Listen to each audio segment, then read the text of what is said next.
15 years of watching fucking events, ugly. this is the worst one I've ever No watched. need to sweat about it. You understood what you needed to do. It was better back in the day when they fucking swatted the event. They said there was a bomb at the event. At least we were on Twitter posting fucking Neslo saying that a Neslo got a bomb, and that shit was hilarious. 1 or 2 steps. This is just terrible. I've been sitting in this chair for 9 fucking hours for nothing. Short sample size. And there's another fucking 6 hours left. Either way, Optic, a very strong opener from them. This is we'll see what happens awful, here. I'm not man. exactly sure whose PC has. Dude, this is worse than in Ghost. In Ghost, there used to be a glitch on land where you couldn't plant or defuse the bomb, ladies and gentlemen, and they would Optic have to versus restart the C9 round of S&D if the guy after couldn't this. plant or defuse it. And that was still less delays than this. 6 minutes. I might actually not watch this whole. I'm not. 6 minutes? Bro, are they serious? But Thieves, well, they're supported by. Is this a serious event? That you can hear, ladies and gentlemen. 6 minutes? Just fucking restart the map. And a route on through to bracket play. The ever-present roar Like what? of passion from throats who have made the journey here to support their team. Is that energy in the air? Is it enough to fuel the fire that Thieves feel? They just need one more map into this it was fight. not this bad last year. I would remember. Mountain to climb. I promise you, I'm never gonna forget this. As we go I to will the remember respawn, next year when still this very event much comes around. I'm anyone's not gonna game. forget what is Two happening teams today. Right at the end If of it the was this bad, I lifespan of would this not title forget. does mean the highest level of I will Call of never Duty forget this you day, will man. see. The fucking dumbest shit I've ever seen, man. And we are ready to witness it as we roll forward then into our Hacienda hardpoint. Looking then to close this out, if you are the 100 Thieves, Scrap going to get up on over the top. This is all, of course, watching for those P2 flip outs if need be, but it's 2 kills in the feed for Surge. Make that 3, so an opportunity to already apply this pressure. I'm pretty sure it's both of their fault. Because realistically, The game is crashing. I'm pretty sure they're not on the CDL accounts and shit. They're on like regular shit. We're looking to do the same thing. I think that's why the game is shit. A good. But then EWC keeps having 7,000 fucking useless interviews in between every fucking map that I don't need to hear. So it's both of their faults. So many questions to be answered when it comes to the Surge as well, because quite often they ban Hacienda Hardpoint. They don't necessarily like playing here. Thieves, it's not their most comfortable map, but it's certainly one they're happy to partake in activities on. And a couple of kills through the back line here as 100 Thieves try and lock down this P2 gate side. Abuzo going to continue to threaten from lobby. Just watching for the cross here. Envoy will step out, and Envoy is cut down. Well read. It will be traded, but that's allowed the pressure from well side to come through, and they are trying to threaten. They want to flip these spawns early. Well, here goes. Another push, another opportunity. 04 getting a very important kill onto that one. Slowly but surely this net closes. 04 trying to get around the corner as well. Takes down Ghosty, and that will be a flip. Surge get into this point, and they bat Thieves away. Thieves obviously going to have to go for a headbutt if they want to. They're trying to get bodies in position. Last roll of the dice for them as well, but the trades do not go their way. Neptune's going to be far out. Ghosty trying to get that kill at the same time, but realistically all it does is delay. And that means Thieves will have to rethink this. Yeah, and only 15 seconds on the clock. 100 Thieves consider instead the rotation as you find Ghosty getting exit kills. Nasty though slips the net, finds Scrap, pushes on toward office, relieves that pressure as the defensive line of the Thieves has to cross the map. That allows the Surge out as well. A couple of kills en route. Ghosty's going to cut one down as he tries to touch the point. Tin is secure, but you don't have much in the way of landmass or presence or control. If you're the 100 Thieves, this is going to be relatively close fire. Ghosty waiting. He's 8-3 at the moment, just having a wonderful time. Ghosty now 9-3 on a 4 streak as well, but doesn't have an awful lot of players to trade off here, so he is going to be a little bit lone and isolated, and does go down because of it. Teammates trying to spread out a little bit, take down the angles for him, but nobody there to back him up and allow him to play his life, and it will be a retake by Surge. It's a great read by Neptune as well. There's a couple of players coming through the front if you're the 100 Thieves, but Envoy actually tried to play out through the middle, gets caught, lands in the lap of Neptune, and he, well, closes that door very, very quickly. You do get that break back in, 3Ps on the cards for Dylan Envoy, but now it's a crowd controlling these hallways on over towards P4. Surge will get there first. 100 Thieves having to weigh up their hits. They do have a slender lead, but they need this break to come through if they wish to maintain. I'm pretty sure I just fell asleep in my chair for a minute. Hold on. So far, so good. Whoa, hold on, I'm Rock back. Secured. Oh God, I think I just blacked out. Are now staggered. It's going to take them a second or two to get in a position to take it on. But wait, we had 70. We had P4. Last I seen it was P1. I swear to God, I just blacked out in my chair. What the hell? Hold on, I'm gonna wait. Break back into Rock. Beautiful Skynet out of Hydra. Those are the things you practice for moments like that, and he executes as his squad need him to. So you hold on when it comes to the lead. You will get that contest coming through. You're not overly bothered about contesting this if you are the 100 Thieves. You shut down the doorway push and force the other players into your lap. And Hydra finds two, scrap with the others. And beautiful work from the 100 Thieves here, continuing to hold that lead, extend it out ever slightly, now trying to change 4 into 1. Well, the French have been on fire in the control, and now into the Hardpoint continues that momentum. Well, and it's something you do not want to see if you are a Surge fan. Hydra on all cylinders, purring. As he continues to play his life. The rest of them going down. They do not have control at this point at the moment, but Hydra just trying to keep the pressure on. Gets another one now, onto an 8 streak. Will eventually go down to Nasty as well.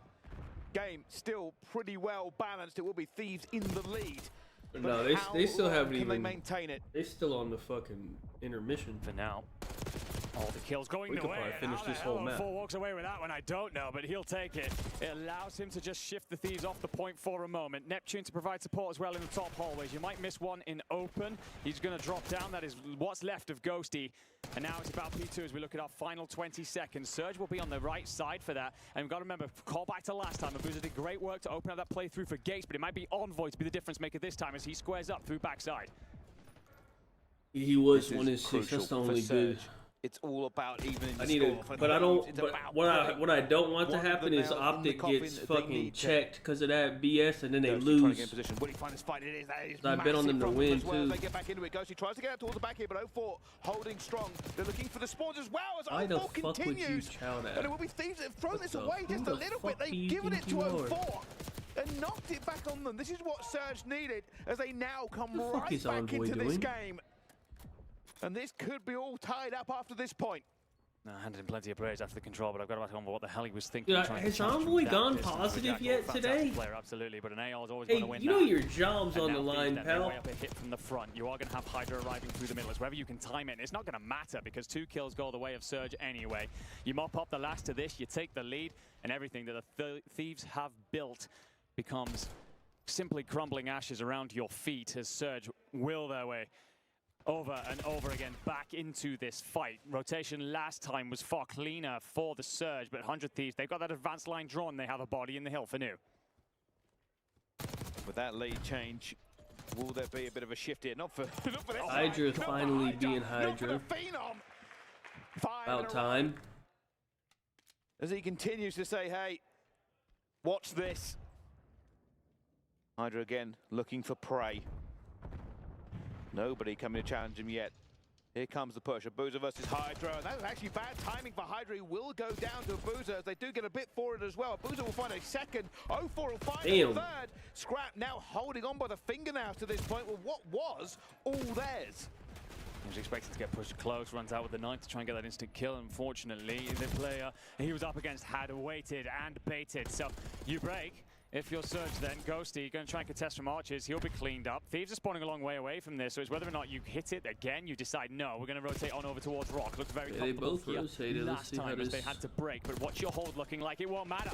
Nasty finds one, Abuza with another Envoy, just trying to hold on for a half second, tries to delay, throws a shoulder up and over and over.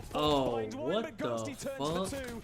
It will be traded out, so it will finally land with Surge. Envoy is getting fucking pissed on. What the fuck? Everybody not got a control on it yet. Hydra laying down. Teammates going to be with him as well. Everybody stacking both sides. Trophies ready to do the work, but Abuza finding 2. 0-4 taking down Nasty. It gives a little bit of a breath here now for Thieves, but they will not find any more trades onto this point. It is going to be Surge who wrest control away.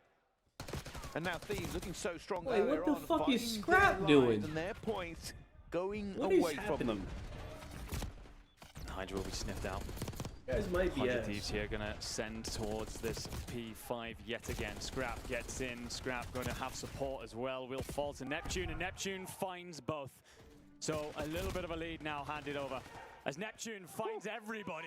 Great passage from him, 4 in a row on the point. That's also going to allow you to get Hall's control, but look at this split spawn for Thieves. They've got a pinch set up for them. Already onto it. Bleed everything out of P1 you can as well. Nasty also finding fights here. Thieves floundering a little bit as they go for this rotation, trying to find something. Hydra will find the first. The players already got off the point at the same time, and it's a long-range gunfight, but it will be Scrap who eventually cleans it up. Thieves will be on it. They will not rest on their laurels here onto P1. It is not secure in any point of the word, but Hydra, this could be an unbelievable flank for him. Finds the first, almost sees the second, but now goes for another one. Challenge towards the back here. All this does is generate time for Thieves. Continuing to trickle away at gaining these points and slowly erode that lead that the Surge have. That being said, I'm pretty sure they lost the first Hardpoint as well. 20 seconds. You don't want to give this up realistically if you're They're the about Thieves. to try to fucking Neslo, I guess. Else because, well, you've got company in lobby. Nasty going to be backed up by a Boozer. Hydra's doing his absolute best through the backside because these spawn controls could be everything for this matchup. Boozer versus Hydra. This time it will be Hydra.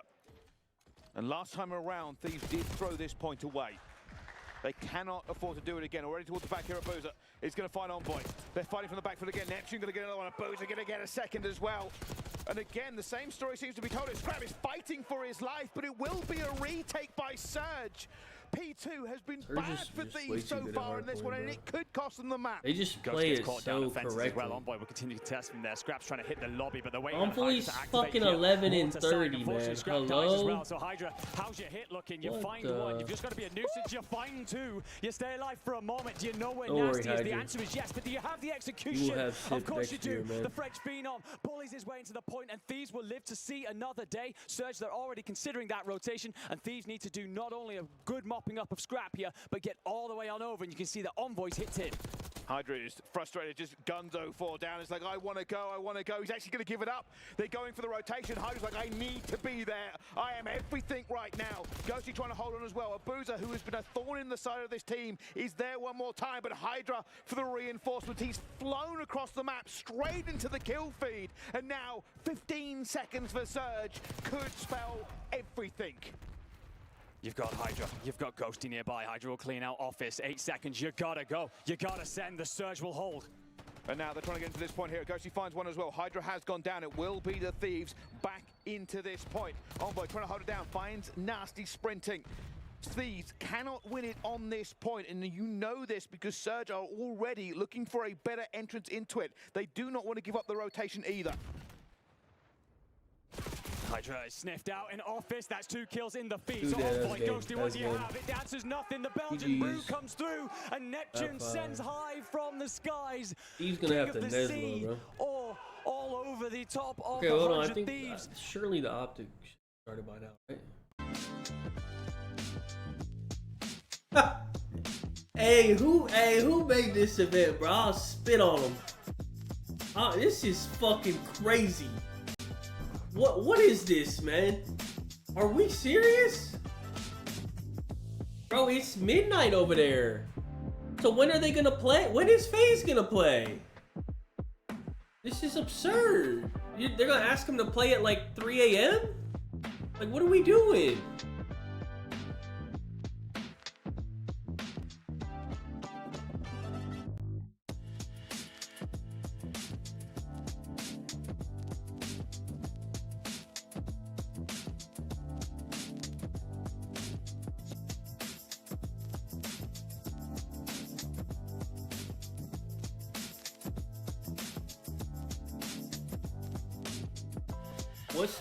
What's the map 5 in this Surge one? Let me see. It is Protocol again. Who picked it? Surge picked it.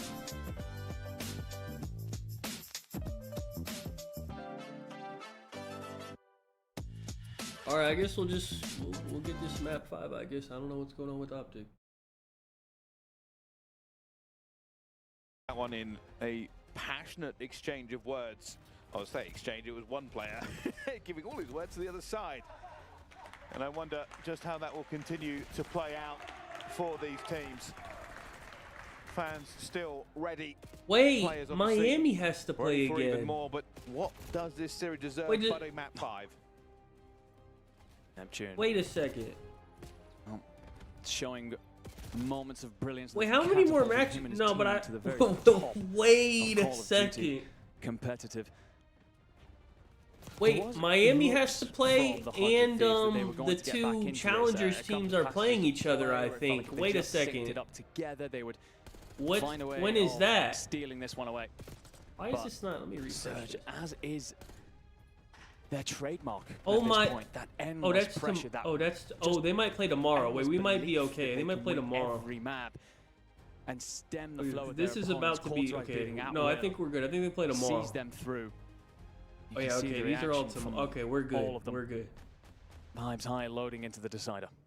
Wait, is this? Oh, Breach and. So much to play for. Wait, yeah, oh yeah, Breach and Toronto have to play. It was doing everything, but you did see again Abuza just over and over. Oh yeah, again, these two are okay. They played them. Oh, so Miami's playing FaZe. Okay, we're good. We're good. We're good.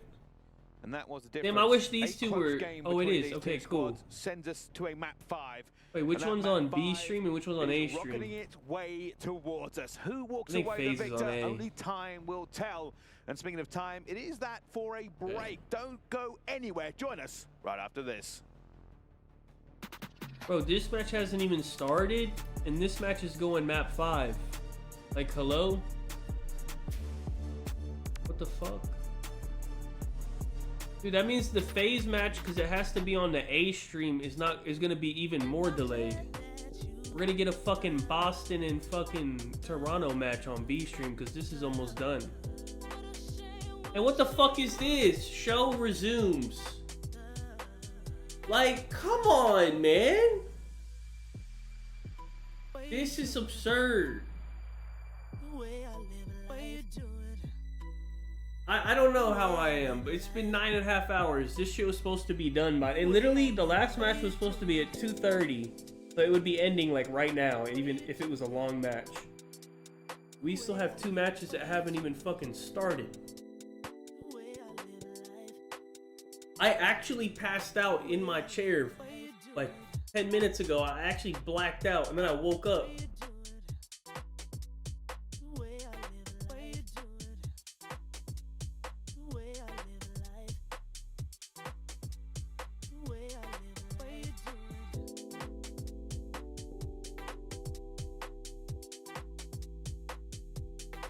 I don't know which waiting room you want to be in. See what the other waiting room looks like.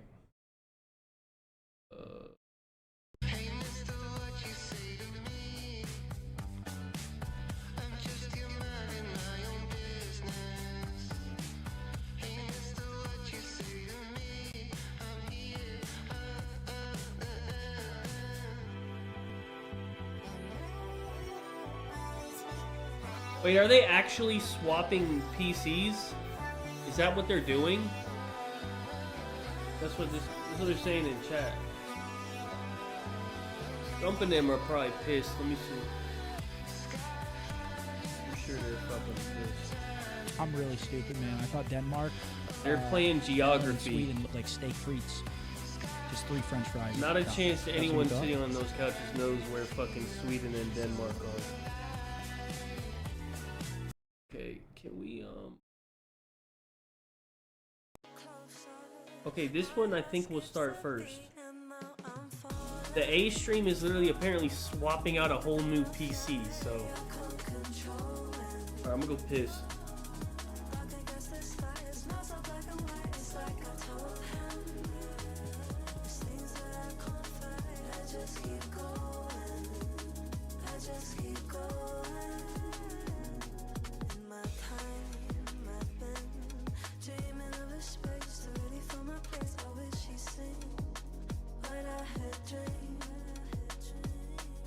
Before these darker days, I thought I found my way.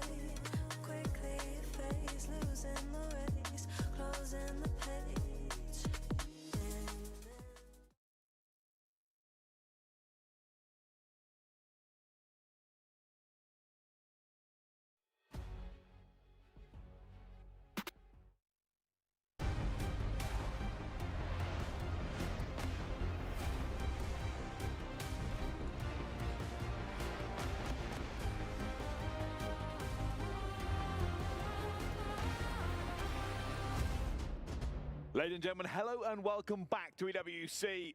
Game 5 beckons between these two titans. 100 Thieves and Vancouver Surge have gone the distance. Only one can win, and it's sure to be a good show. We said at the top of the show, there is one team that has risen above everybody else when it comes to clutch situations, whether that be round 5s in controls, round 11s in S&Ds, or game 5s. There are none that are better than the Vancouver Surge. These four gentlemen have ice in their veins. On the opposite side of the stage, in the 100 Thieves, you've got players that have been here many a time before, but as of recent struggles, those wobbles that they have had, this is also walking into a map on Protocol that they do not like to play. So this could be testing for further down in through this tournament, but right now, this turf that they don't like to stand on will be separating them from a victory and progressing on through to bracket play uncontested, or whether or not they must see yet another game in this gauntlet. Well, here we go. Hyped up, Scrap locks his team in. Big game for both sides. A little bit of pressure, a little bit of stress, a lot of opportunity to be the victors, because everything they've gone through, every step in this series has been difficult for both sides.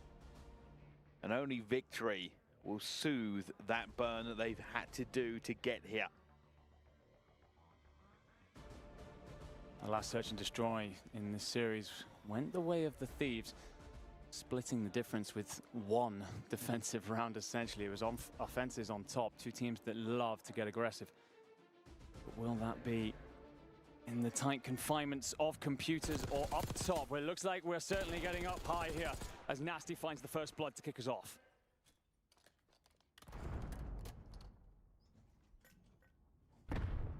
Nasty just being a bit careful.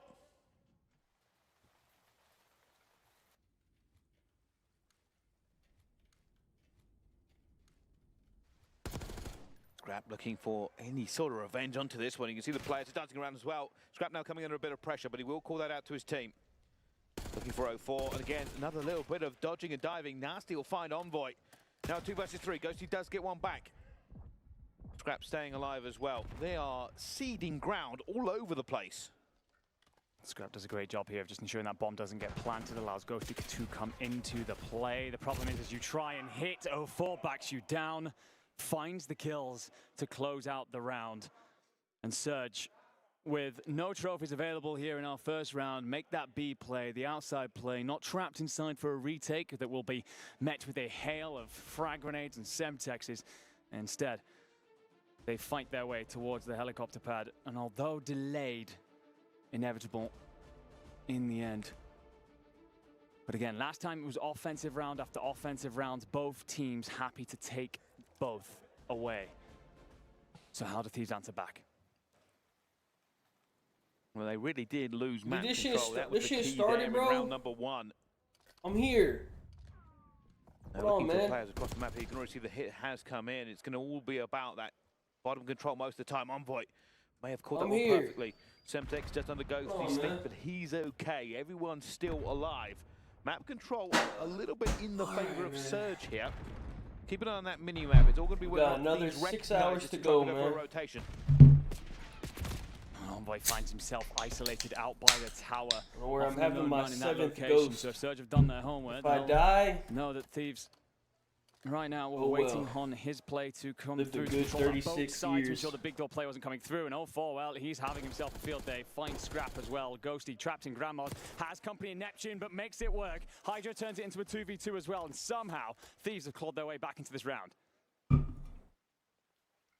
Here we go. 2 versus 2, time ticking away. The one thing you can't beat is the clock. This does mean that Thieves will have to commit, and they are leaving it to the last second. Here they go, underground, must check the corners, must go fast. We know that only person here is a boozer, and he will now strike because he has an opportunity to shut this down. He's going to wait for Nasty. He's waiting. What's up with this little 2v2 graphic? still, time on the clock. It's just, oh, it's for Stun an doesn't ad, catch you, unsure of positions. Your left corner was cleared for a moment, but not for very long. Nasty will get the trade. Hydra steps out, throws a shoulder, bides time, gets up on top, holding the aims. Nasty then trying to find a way into this. Why? Comes out with it. The 1v2 Why did he do that? And a defensive round, importantly, struck first by Vancouver Surge. Just held the irons. Didn't blink. Why the fuck did he Didn't do try to that? get caught sprinting. Hydra was hoping for that. And for Thieves, they're disappointed. They took a risk. I guess. It has not paid off. Surge up 2-0 Wait, is Optic? in Are match they number okay? 5. Are you saying they're on? Are they actually on, or like, what do you mean by they're on? I might rather have to watch the game 5, to be honest. Over towards P3, you're down by 60. They're shitting on Jay, them. it's exactly the way the first game went. Yeah, it's exactly the same. A superb Wait, should we P2 watch for this? Optic, This dealing or with the the game all-coming 5? We attack might have to there watch of the game 9. 5, bro. Game 5 kind of more. Do you stick around? Well, he might have just been told exactly what to do. Great throwing bullets. Thieves now in the premier position. Surely a 2 versus 4 they do not throw. I'll check back in if it gets really closer. I mean, they're shitting on them. So just worried about where to commit. They know that this is almost just a losing battle for them onto this one. But hope burns eternal that maybe, just maybe, they get a bit of luck. I don't think Thieves are going to give it to them, though. A couple of lovely shots out of the Boozer there. Do strike the forehead of Ghosty, but not enough to bring him down. I was hoping for that overextension, and well, as Scrap finds a Boozer, Neptune can shoot up there with the very best of them, but a 1v4 against this team, Oh my god, it won't happen. And that was far more like it from the Thieves. Blood on the board, Scrap gets boat control, and that leaves Vancouver with nothing except an ingress in through elevators, bottlenecked, bewildered, and sent packing. It's clinical from there. A couple of thrown shoulders, a little bit of hope maybe quickly snuffed out. Well, well, well.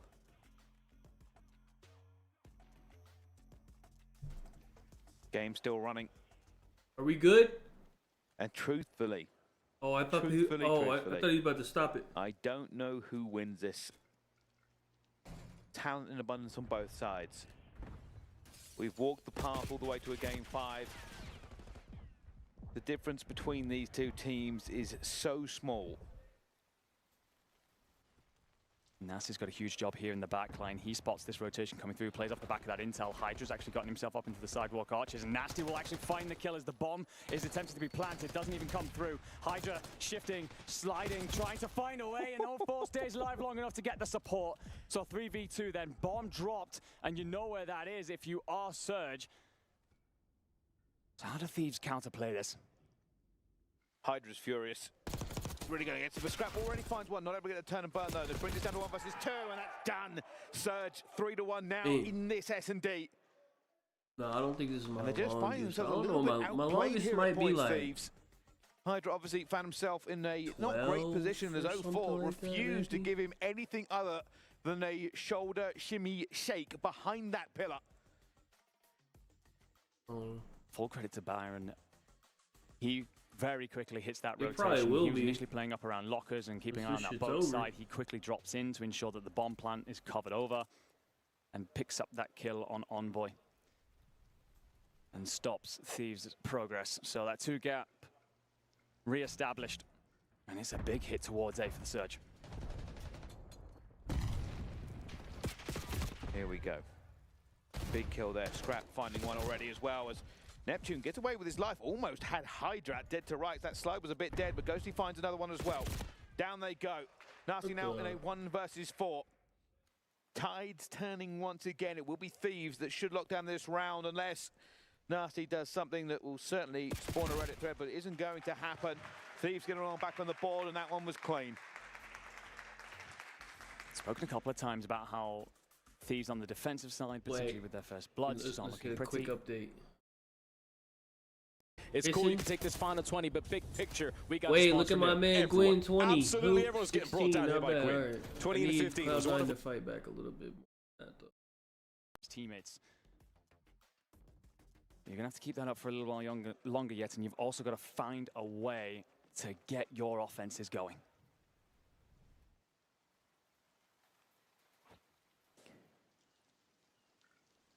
Here comes the push, and a little bit on the outside. This might be countered here. Nasty's going to be seen as well as Scrap backs off. Does have some reinforcements. Another stun check going out. Does know there's a player going to be there as well. All this information just filtering into the brains of the players, but Envoy will find that first blood. Hits coming underneath as well. Nasty will find Hydra.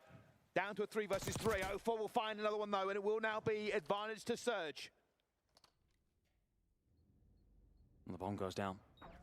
Where is your support? Well, it won't be arriving because your teammate falls. So 1v3 for Ghost. Aims in hand. You worry about a hit from Big Door, and that's not where you need to be paying attention to. Abuser will be out here. Do you get that fight? You do get it isolated, but it will be traded as 0-4 arrives through the elevator. And yet again, a 2-round lead established for Surge. Just keeping their opponents at arm's length here. Every time Thieves threaten to get within striking distance, it is batted away.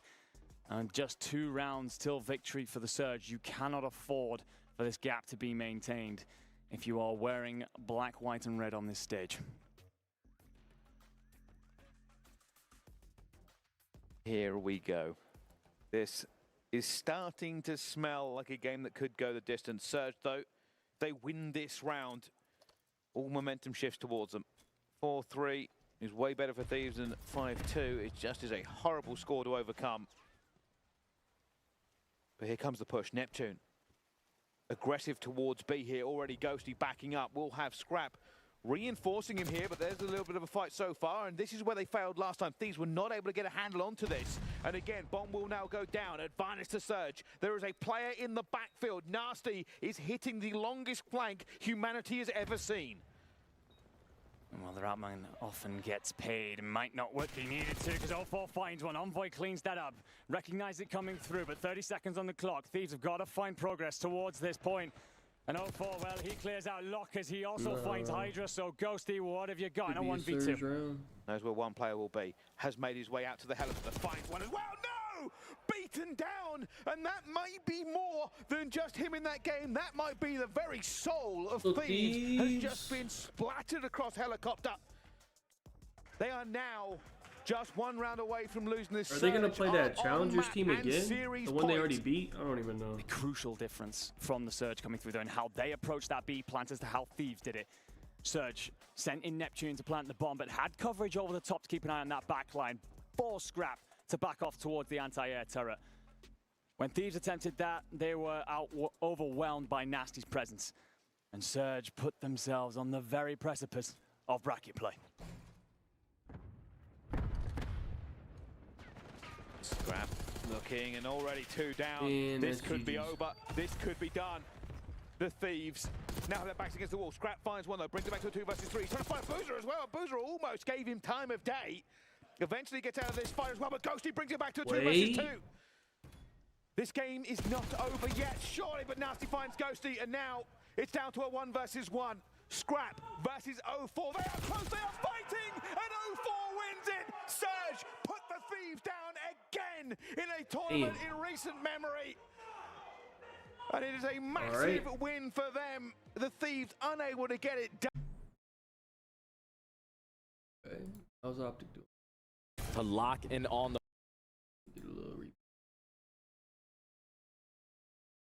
Oh, C9 are alive. May as well watch the replay because the next map ain't starting for fucking 10 minutes. So potentially force them to be towards the backside if they can get an early break, and you send in shots on 2 players who are weak to clean up the mess. Then in the final 10 seconds, you're able to get the trade on the dash. You secure the time there for C9. But Optic have the control that they want off the map for P3, P4. Back over once again to the dumpsters, top side of the minimap. Optic, squeaky clean. The first go around, but this time, Sib winning the big gun fights. Man on time's gonna be Dashy, and he wins it now against Sib. Crimp applying the pressure, and once again, another 2, 3 dead. Cloud9 are in. Oh my God, the fact that Crimp was able to find that double through mid doors is insane, but still, Optic are making this one scrappy. Shotzzy, the play with the AR and an SMG in the back pocket is just keeping them away from this HP. So 30 seconds to go, everyone has an extra AR. The kill feed is lit up in blue, and Optic with a clean 4 dead are not gonna force Cloud9 to work the OE. Oh, Cloud9 got to go all the way round. What a long journey. Beepers is within Optic's grasp. What a clean rotation this will be for them. Kremp in the middle of the map. Mercules, 26 now kills in total on the map. Look at 27. There it is. A 4 spree to boot. Into beepers, and Gwyn spotted out. That is massive. A freebie to Hook. No 720s this time. Yeah, Gwyn was trying to make a heads-up play. He knows that Hercules is 2-piece. My teammate's in the middle of the map, but let me just try to run him on by. Potentially catch them slipping. He's able to spot him in towards courtyard, give the comm to his teammates. You pick up the kill, and all you have to do now is hold on to 1 to 2 more good pushes, and this map 1 is yours. Yeah, it's unbelievable. 222 now and climbing. We are very much in the business end of this rewind. Up by the front lines. Hook and Merc. Wait, Merc went crazy or what? Kyler Garland with a sweet 2, and that could be the map. It might just be. Look at the routes that Hook's already taken out of the map. Let me cut a little bit more extra space through mid-side. And they only need 10 more seconds to take map 1. Final hit. Dashy holding it. Loses the fight to Gwyn. Another hard point we will see. A measly 6 can still be won here. Shotsy if he gets his go on. But at this point in time, think of new. No one there from C9. Not a soul. You should be able to win it here. Mercury's going to hold him up. He nearly gets Sib as well. Over to the hard point way. Optic lose the ones. This game will continue. And they also lose the spawn, so we're going to take a little bit longer to potentially end. My overs might be looking the good. green wall wants it to. It's all about the opening kill, and again, the rookie, Mr. Mercules, lines up a double. That's 3 dead in the feed. Sib needs to pop all 4, and that's going to be it. Game 1. All right, what are we? How are we looking? 20, what now? 26 for Gwyn, not bad, and then 28 for Hook, not bad. We can work with that. As we're going to load in towards the protocol. We starting.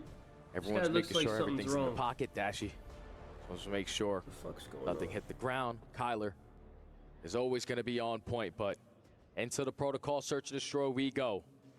C9 are going to be the team on defense to start Optic on their attacking approach. The cooling rains of protocol. Will it be enough to put out the fire that Optic were on? And Shotsy, a couple of tags.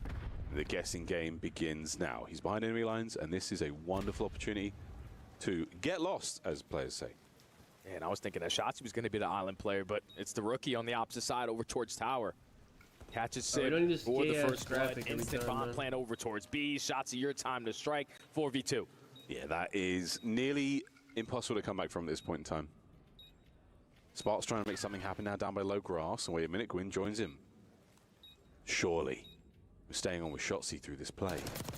And that's a wicked opportunity. Now it's done. Spark alone, looking for the defuse. There's no way he has this one. Perfect coverage here from Optic. A kill or 2, but here comes the death knell. Round to Optic. Perfect tone setting round right there. Definitely caught C9 off guard. You were expecting potentially Optic to work over towards tower or aggressive towards the bottom side of A, because there was no trophy systems that were going to be in play. But you take top mid away. Not a single player from C9 was in a position to watch over B site. When Mercules is able to find that first one all the way across the map, you're thinking, okay, he just got a kill there. The play is potentially going to be over towards A. That's what opens up an avenue for approach there for Shotsy to strike for the second kill. As soon as that bomb gets down, it's a perfect play call there from Optic to start this one off. 2-2 here on the attack from C9. The bomb could be going down towards A, and it looks like it is. Yeah, Gwyn's going to lead the charge there. Kremp on the outside now. Is he going to spot the ankles of Shotsy, or maybe the posterior? And that is an essential win for the first blood. Kremp is going to be trapped. See the play at top 3. Just want to get bad timing here. Stun to indicate that he's still in that position. Going to try to isolate him, but he's able to walk away with 1 before falling. Now it's a 1v2 for the young gun. And Merc is trying to go for it. Bomb plant. Here comes Mercules. How quickly can he get into the fight? They think he's outside. No one is ready for this. 1v1. Spot, hold your nerve. Yeah, I'll leave it up. Mercules has no idea. A bullet away from disaster. But Spart wins the fight. Yeah, they had to. I don't know. I think they had to swap out a PC or something at the Optic shit. I don't know what the fuck happened. It was like an hour delay. But the fact that Kremp is able to win a big one-on-one versus Shotsy to start it off, basically be trapped over towards both sides, and somehow, some way able to walk away with the second kill. Bruh. Allows them to keep the numbers advantage in favor of C9. And Spart was not going to get tricked out there. Holds the pre-aim strong. Ties the game. Yeah, you can tell just where Mercury's is pre-aiming. He does not have a clue. And that was an unbelievable moment. A great test of the resolve, of the nerves. Looks like both of our teams have got it. Sib, a lovely first blood. There, the man we were just talking about. Spart joins him. And Kremp is there for it as well. Shotzi, this will be for the ace. What a tough moment to find himself in. Don't give him 1v1 after 1v1. As you know, once he's able to find the kill, he can get out of the dodge. You can locate him, but almost make something out of nothing. But C9 get the round. You see the cogs turning though, and he runs straight upstairs. He tries to melee the glass. He's creating audio cues for everyone to be following. He tries to dip down. There's a guy in front of him. He nearly gets Optic both. won by like 100. Like, go for it, son. Nobody does it quite like Shotzi. And that was the final few moments here. I mean, Gwyn's POV. This is something, man. This is something. Even when you have him trapped like that, a difficult player to kill. A perfect play call right there from C9 to spread their setup on defense. Sib takes his time in the outskirts on the head glitch. Legs prone, so he's unaccounted for, and pops up at the right time to get that first kill. So now the advantage for C9. Back to the attacking side. Got some momentum in their back pocket. Getting aggressive through mid-gun. A lot of info gained early on that there's at least a player camping over towards Heli, so we might want to rotate this over towards A. Yeah, there's a lot of intel from top mid as well. Spart with the coverage. Yeah, usual spots. Great angle. Both he and Dashi exchanging damage there. All it really does is buy time. A minute to go here in the round. Shotzi doing Shotzi things. Catches the timing for the first blood. Gain info as well. These players roaming through top mid. So instead of committing on the gunfight, just keeping the numbers in favor of the green wall, and Hook finds the second. My goodness. Hello, Spart! Welcome to the Shotzi show. And what a round from Optic. Everybody wins their ones. A fun one there from Shotzi on the zip. Perfect place to be. There's not a whole lot you can really call for that one. So what happened, guys? We all got smoked. Yeah, it's just tough because they keep on allowing Shotzi to be a nuisance. Like, you take early aggressive plays in towards A, you spot out no one, your airs are giving comms that they're still camping in towards Grandma's. Once he's able to strike for that first blood, C9 have their head on a swivel, potentially trying to play for the trade. You get caught, and then Shotzi, who was unaccounted for, is right back in your face for a double on the round. Tie game. 7-2 from Shotzi so far in our 4 rounds of play. Trophy bangs off the back of Dashi's head. It doesn't deter the play though. Kremp's going to try to catch an angle here, but an awkward moment there with the ladder. It might be changing the plan. Bro, Shotzi is that's just the bomb being running through their planted. shit. Man advantage for Optic. Optic have so many strategies, man. We're talking about the initial round aggressive over towards B. Second round, we're going aggressive towards top mid. Now we're instantly hitting in towards A. So Cloud9 have yet to get a read. What is being thrown at them, but still in a 3v3, you can still make something happen with 30 seconds. Great work out Dashi here, even with the Jackal. This is the look. Are we getting inside now? Mercules is there with the coverage. 20 seconds to go. Last man left alive. Krem immediately taken care of. Optic. What a play call. Dashi with the Jackal. They go downstairs. They take care of all those fights handedly. And C9 not equipped for the retake. Yeah, and Seb was not ready for that, man. Like, you're the player camping over towards Spiral. You're just initially playing for information. But with the pacing, how fast they were to get in towards this site. Easy first blood there for Shotzi. And then the rookie closes out with 3 on the round. Dashi all smiles. They didn't really have to get a kill there. Still led to the W. Padding the damage stat, more like. Great work again. 3 sprees still for Shotzi, 4 for Mercules. Dude, I don't know. As soon as Merc joined the team, all of a sudden, see if those Dashi pulling out a sub and moving differently. I don't know, man. Throughout the season. Not quite done yet, folks. Couple I more. swear he didn't touch a sub for the first 6 months. This time it's Hook. He's taking space over towards both sides, and Shotzi being the safety net on the bottom side of A. He is going to get picked off first, though. He also gained info as a player towards top trip, so we have the numbers. We might want to work in towards A site. Drumming noise, is that where we're going? Oh, Sib. Great hop. Well, there's the plant. And the numbers starting to fall apart here. Both teams falling apart at the seams. Krem introduces Mercules to the butt of his gun. Trades there for Dashi. Can we make it a 1v1? Gwyn down with the bomb. Sib upstairs. Go with Hook, Are we man. happy for the chow? You giving me 1? Big Bruce. Oh, unbelievable opportunity. Fuck's this guy giving me C9 one? survive. He wins that gunfight. He instantly hops the bomb. But just a good read out of C9 on their offensive approach. Finding that first blood onto Hoop. Whenever you kill a player of his caliber, you know it's usually him and Shotzzy running around as an army of two. So it has to be Shotzzy, the lone man in towards A. You send in everyone. You get the kill without anyone falling. Get the objective down. And play the 4v2 to your advantage. Back and forth in this S&D. Well, good news again for C9. Not only do you get the round, but you end all the sprees. Everyone gets taken care of there. So no more big streaks to worry about. RCXD's, at least 2 of them, still going to be in play. I would imagine Shotzzy got his as well. But that's the stuns going out.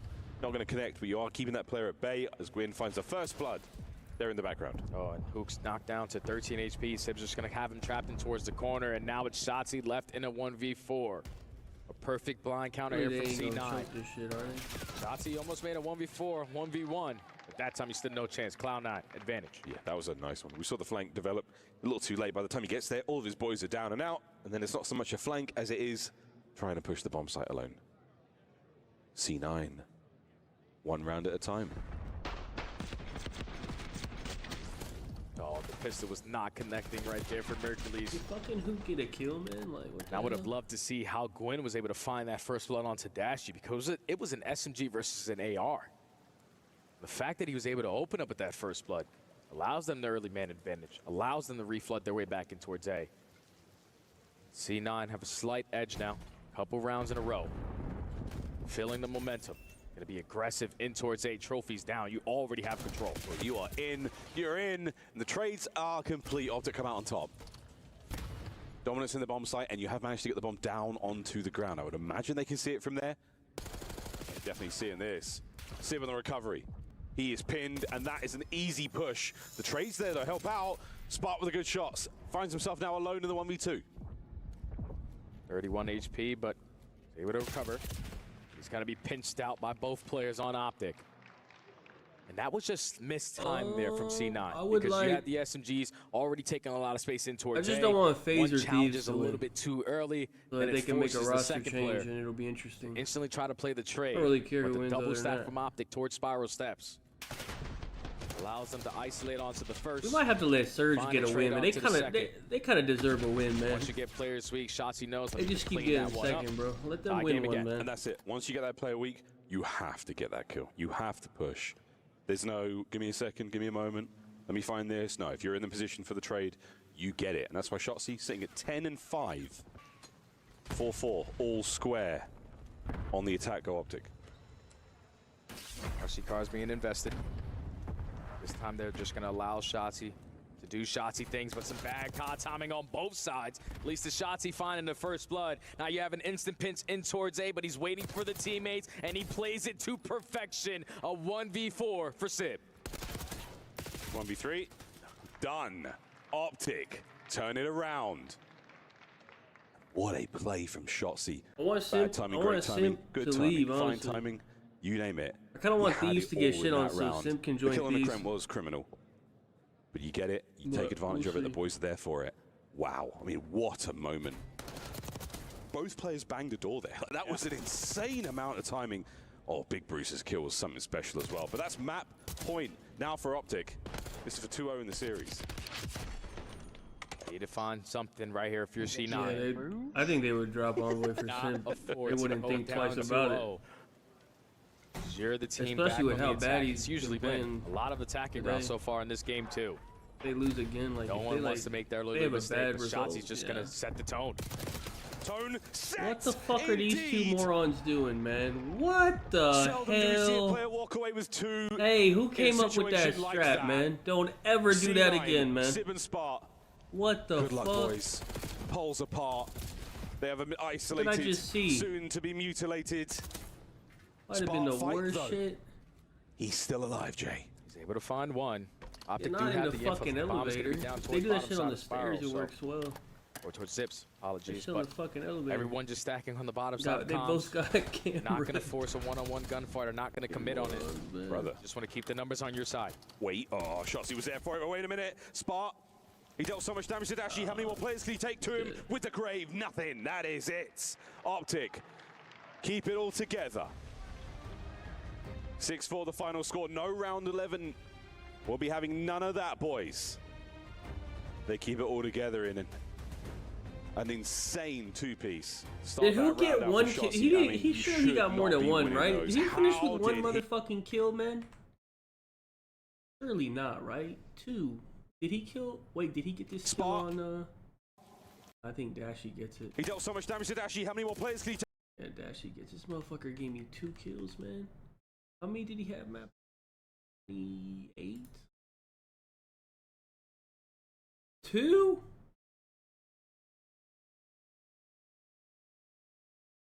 I think he had 28 map 1, but I don't know.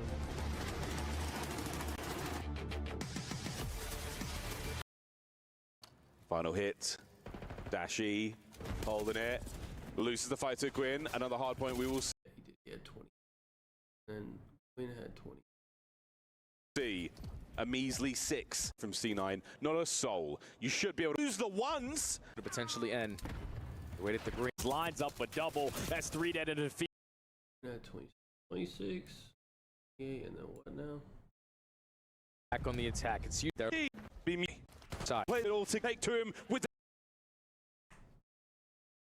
Luke's at 30. Gwyn is at 34. Hold on. That's what I need.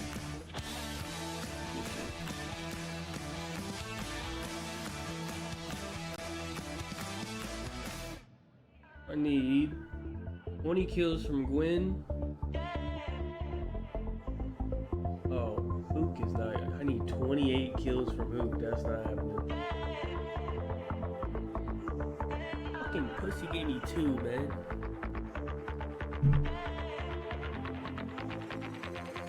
Come down, man. What's on B now? Is it Boston and fucking Toronto? I think it's nothing. Oh, it's FaZe and...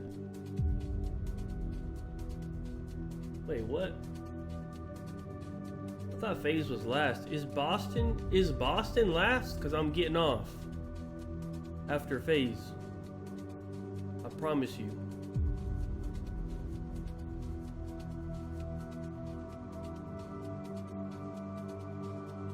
Yeah, when do these guys play? Oh, these guys play after the Optic, I think. Oh, okay.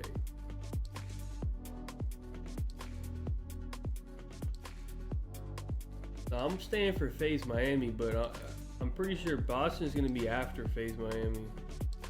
And I just don't give a fuck about these two teams at all. Like, they're both ass. Wait, can I see how the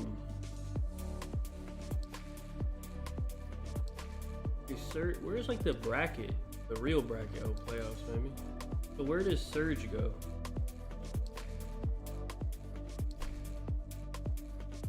They ain't even put him in yet, I guess. I don't know where they go.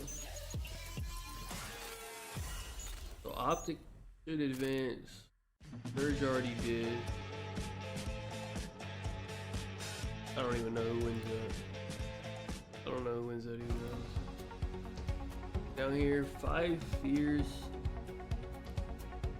I don't even know who wins that actually. Cloud9 is gonna drop down here, I think, and play the winner of this. So it should be Cloud9 and Optic, I would think.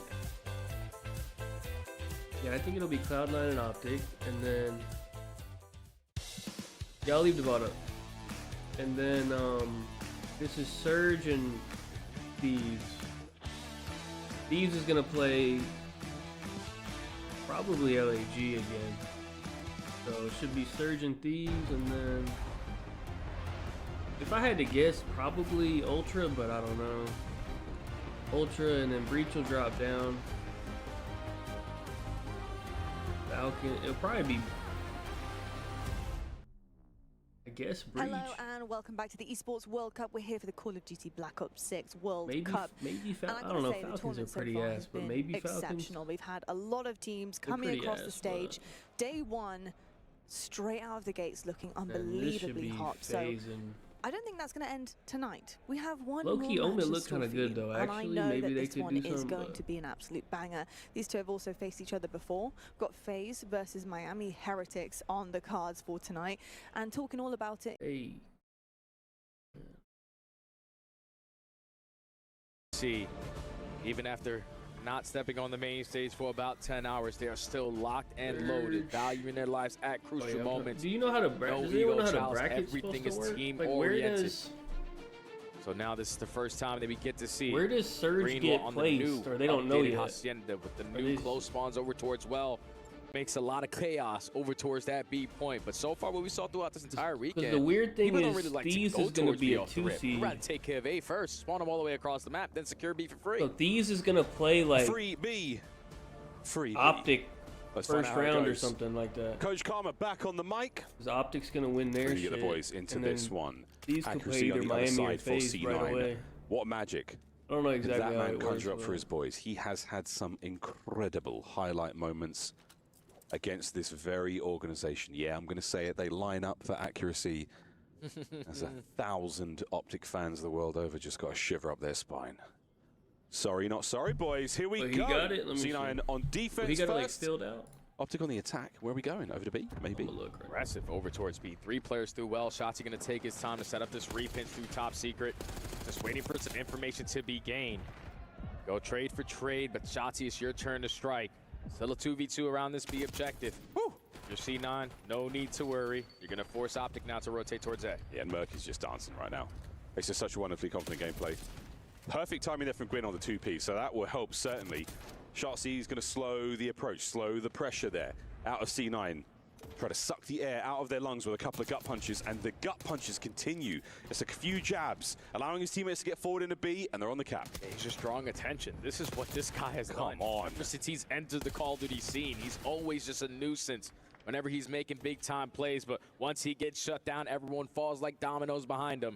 Everyone from the green wall off of the respawn, and this is going to take quite some time to work out of your spawn. Yeah, C9, they get hit by a couple of blows. That was a perfect parry. The counterattack was on, but now Optic, you can't keep them down for long. Back on the attack they go. Oh, Sib doesn't finish Mercules, and now that's going to problem he's going to have to deal with later, but Merc is long gone. Merc has OE'd and nearly killed him. 25 seconds to go. You need to try to stop the game clock if you're Optic. No one finding kills at this moment. The only player out is going to be the nuke. Yeah, first place. I was just wondering if they knew which, like who plays who. With 12 seconds left on the game clock. Well, actually, I'm assuming A will play D. You're not going to have the numbers to try to stabilize in this moment. Yeah, that should be it. Final 10. I think so. Optic will play the 2 seed of the FaZe in Miami, I think. They take the low road. Here's the contest. How quickly will they deal with him? His teammates are in no position to help out whatsoever. C9 win the defense. Yeah, beautifully played right there from Cloud9. So it could be like just Boston plays well Thieves. control the way that they did. Pick up the overextension the way that they did, and also dominate in the slaying in that round number 1. A lot of SMGs finding success through top secret. The AR's coming alive as well. Optic just really couldn't get a good, successful team push over towards either one of these objectives. That only leads to one segment on the opening attack. I mean, honestly, as far as these attacking rounds go, and now you want to be walking away with more than we got one. another. That could be a huge boon. I think at least 3 for hours. C9 in the long run. See how well their attacking round can go, because you win the defense, that's one thing. You turn the attack into like a 3-segment, 1 zone capture, 4 segments if you can, then you're looking very, very happy for that final round. A good fucking defense. Let's see. Now, if you're C9, all you have to do is just make up for that 1 segment. You're going to have a different approach here. Everyone through the middle of the map. Try to set the tone early on with mid-map aggression. Sunzanae's able to connect. Kremp is going to slide on in for that first kill, but Mercules responds with instantly finding 1. Still a 2v2. Kremp just being a nuisance. This is great out of Kremp. Supreme aggression, and not a lot of work objectively just yet, but we're going to find a few kills there in the feed. Gwyn, the only man up for now for C9 on this side of the map. And again, not opting so much for that objective play, going for those kills, and Mercules, he meets him in the ring, toe-to-toe. Someone just threw an iPad at Shotzi. Bro, look where he's at, bro. This setup is basically going to be This guy's the unbreakable. most Shotzi and the annoying, nuke. man. Just keeping all of C9 in the back of their spawn. Nuke now finds himself on 5 in a row. Gonna wrap back to assist his teammates just in case someone slips on out. So one player unaccounted for in Gwyn, who's holding down top plat. There's only 25 seconds. You don't have nothing on the round if you're C9. They've not touched the zone yet, Jamie. This is a perfect turned off. 130 round. Sid with a kill now to make his way out. No. Mercury's over the top. This is an easy dagger in the back. A knife in the dark. As Mercules will find himself maybe another. The Sib, immense pressure. Oh, whoa! Whoa, hold on. Finds himself a big one from Supine. Anybody contest? The answer is just about yes! Still alive, but for not much longer. I think Cloud9 it's a mobile. unable to capitalize whatsoever on Roasty attack. just Not a single segment earned to their name, so even with Optic having a slow start on their attacking round, they still did better than seeing that there to give you the advantage just in case you do get to round number 5. But just the break-off was beautiful. The fact that they are going trade for trade, and both Luke and Shotzi realize my teammates off spawn are going to be able to take care of these guys in the back of my base. So let me just trap everybody else in their spawn and just allow that game clock to keep on ticking down. Just a little back and forth. Cloud9 had no breathing room. Tie game. Yeah, nothing. Absolutely at least someone nothing. at least can't beat them. We're sitting here talking about how great it would be to get like 2 or 3 segments, man. No problem. Don't easy, right? They touched the zone for 3.5 seconds. 3.5 seconds. Optic dominant on the defense there. But tied up 1-1 now.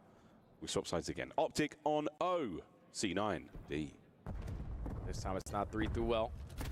Send everyone through top hallways.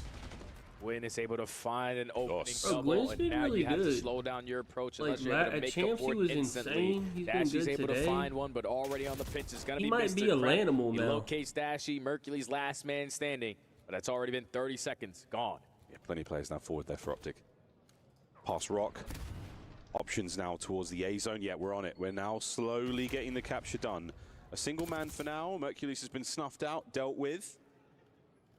The last hope now for Optic on the front line is going to be Hook, and he is going wild. A little bit random, caught out by Sib, and Sib puts Dashy in the dirt. That is an unbelievable kill. This is just fucking piss off. And a huge swing of momentum now for C9. 27v20. That was disgusting. Optic have no breathing room the same way that they just did it to C9. Not a single segment earned to their name. Oh my Big God. gunfight win Right there for Mercules, but it still does not matter. There's more players from Cloud9 in powerful positions. 3 players all on different sprees. And with only 20 seconds to go, you're down by 10 lives. You can't leave the spawn. We don't have a segment. This is not looking good. Nothing. It is not looking good at all. Final 10. Mercules, don't worry guys, I'll get the zone. Here comes C9 right over the top. End that one quickly. And Gwyn, perfect little slide action there. And what do you know, folks? Cloud9 again on defense. And Jay, they've got the only segment captured in the map so far. They're guaranteed that round 5 defense. Who? C9. No, they got one. Got one. Oh, that's my beat. Yeah. What day is it, brother? My beat. I said that with so much confidence. That's okay, my friend. Big man. But C9 now have another opportunity to only make up for one segment. Obviously, slaying is heavily in their favor. You're able to find every single kill. You're dominating them in the back of their spawn. Sib is starting to beam. That is my kill of the tournament so far, and we've seen some goodies. That is the Sib of old. Oh, yeah. Deadly. Deadly stuff. Sorry, yeah. So Optic again, defense final round. So you know, we need to see you get 2 segments here. Otherwise, you're in trouble. And it's all about the break-off. Optic early on, won by Optic early on, and a lot of aggression into the spawn instantly. Didn't give them a chance. But now Sib on 3 in a row. Trying to at least find a timing on this OE. Gets the better of Mercules, make it 4. 27v27, but you at least got a player pausing the game clock and quit. Yeah, look, at 16-9, 5 spree, capturing both zones now for a second. Here's the door, and Sib on a run. He might just go all the way around. Yeah, that's going to be 6 now in a row. Doubling back for the guys on A. This is some big man tings out of Sib. 6 in a row, trying to make a kill. Come on. Evan is able to find Dashy on the outskirts. Lines up Shotzi off of the respawn, has him weak, so he cannot commit. You don't want to give up this second segment if you're Optic, so Mercules is going to get aggressive on it. Gwyn, it's your turn to potentially close this one out. It'll guarantee you defense. If you do go to round number 5, you need to make some kills happen. Lines up the first, has the second player weak, but you're surrounded by Optic. They're still here. Still got bodies on point there. He's still keeping the contest alive. It's going to be Spark with the off angle. Over to Shotzzy now trying to stay alive in the zone. Spark can't get any more there. It is done. The segment is not secured. And Kremp, life flashed before his eyes there. He's got to take his time here. He's in a very good spot to make a play happen. Finds the opening kill. Now, if you're Optic, I think it's like I think it's 1 a.m. over there. Hook is able to instantly find that trade, and you're still not allowing C9 to get this second segment. Oh. You're dominating in the kill feed, but you still got to take care of Gwyn. He's just still letting it rip. 9 rounds. How's he getting this done? Can somebody please get in there and help him? Trying to get the capture. Gwyn, what a play! What a moment! Second segment secured. This kind of fucking best. Defense guaranteed for Cloud9, but screw round number 5. We're going to potentially try to close it out here. But Mercules and Shotzzy, they're able to fly on in at the right time. They clean up the streets. A clean 4 dead. Time still ticking down, and now Optic can keep them in the track. A pixel away from defeat. They're on the B zone.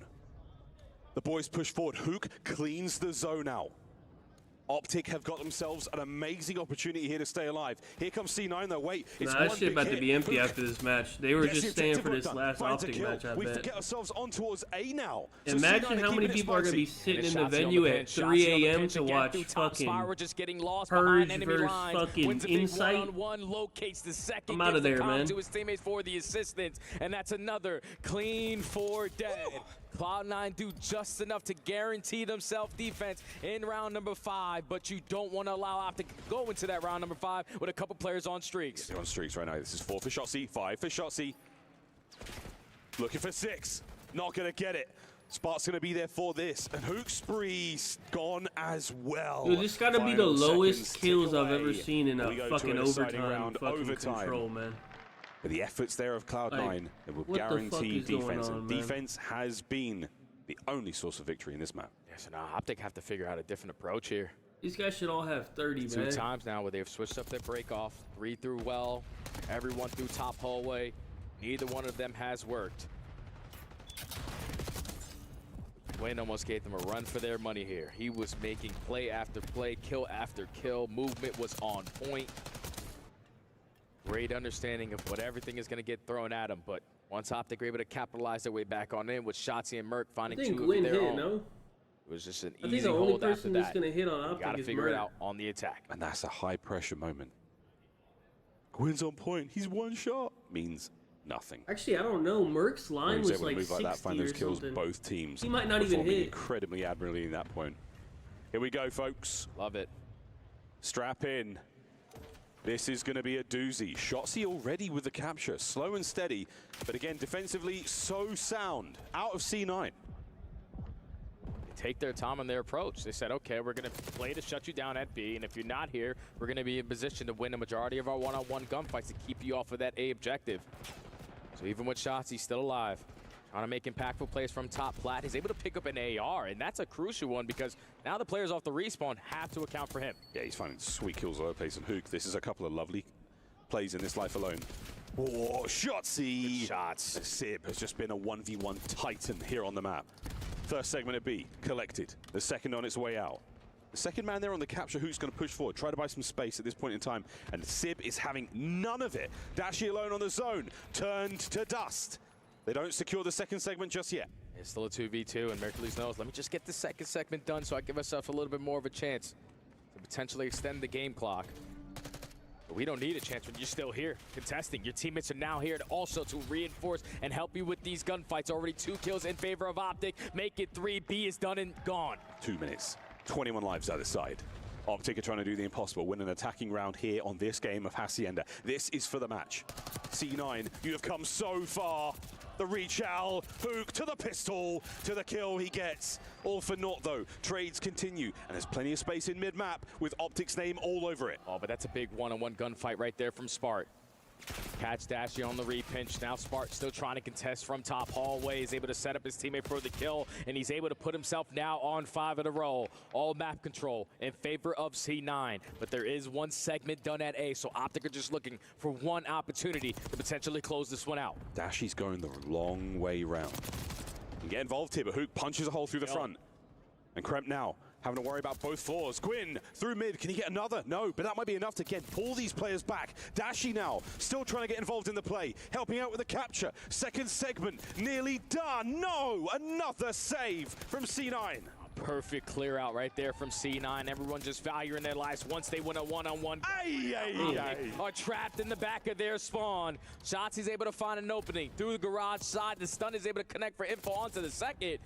So even with Cloud9 having a good approach there, Optic give themselves another lifeline. You got 9 lives left for Optic. Give a minute though. Stopped on A. Here comes the second segment in the bag. This map is not over yet. The stack is there. Optic stack the point. They keep the capture going. No one is home. Oh my goodness. 3-0.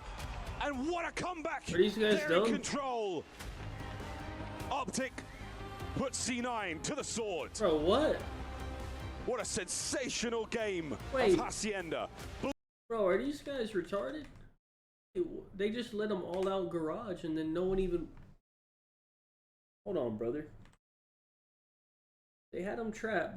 They're pushed up blocking though. Because they're way pushed up. They're blocking well. Are trapped in the back. So they forced them all out garage. Look at their spawn. For some reason, they're still looking there. Do we know spawns? I don't think we do. On shots, he's able to find an opening. And then, do we know spawns? Through the garage. I don't think we do.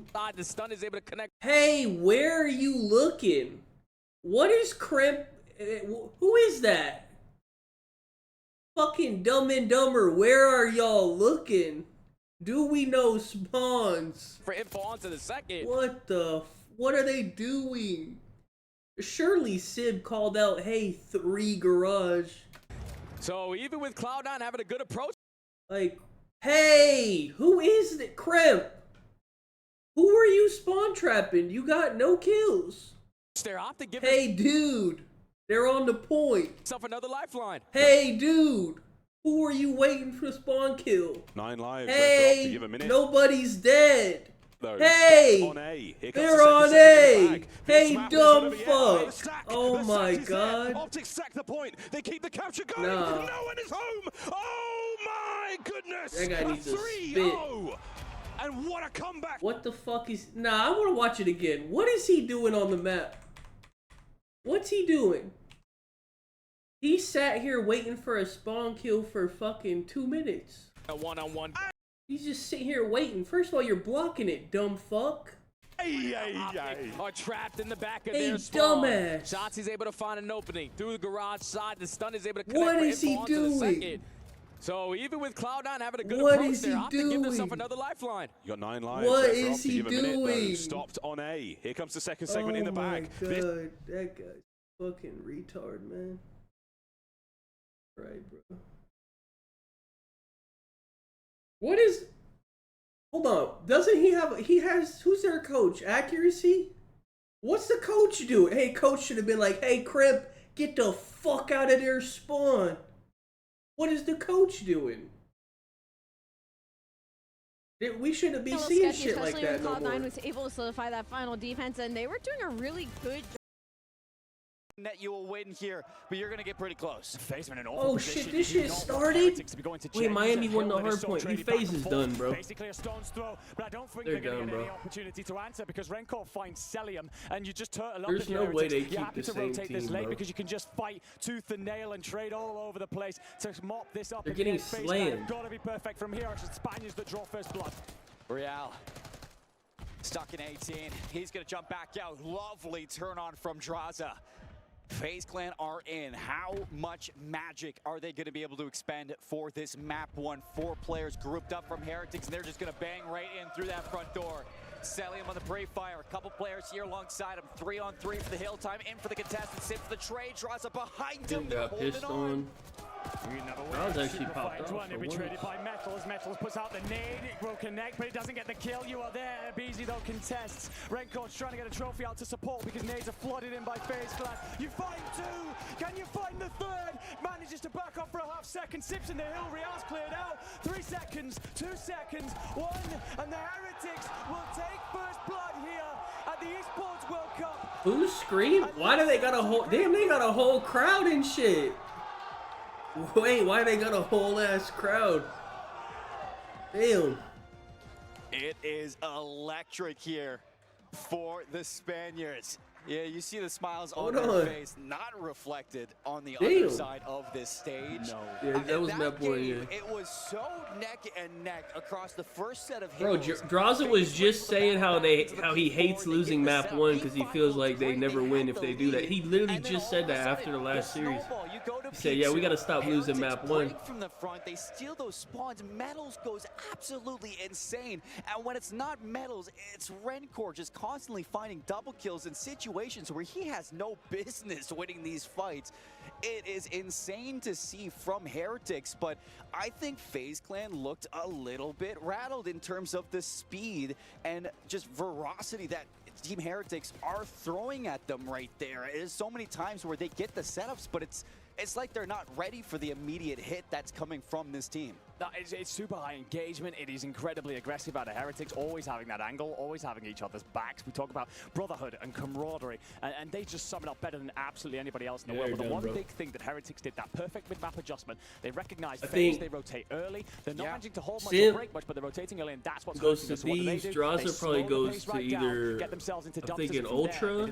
It was the one moment. Actually, no, not anymore. Now that they put Kleenex on AR. I guess Draza probably has to go to Falcons. Recognize the split spawns from FaZe. He can take RC's spot. That's when they break those P4 spots. They'll probably run away with this game. This moment right Abe might leave. I think Abe probably leaves. Heretics. When Rankor's jumping on might through, be Cell you look at looking Metals for 3 with this 3-piece as well.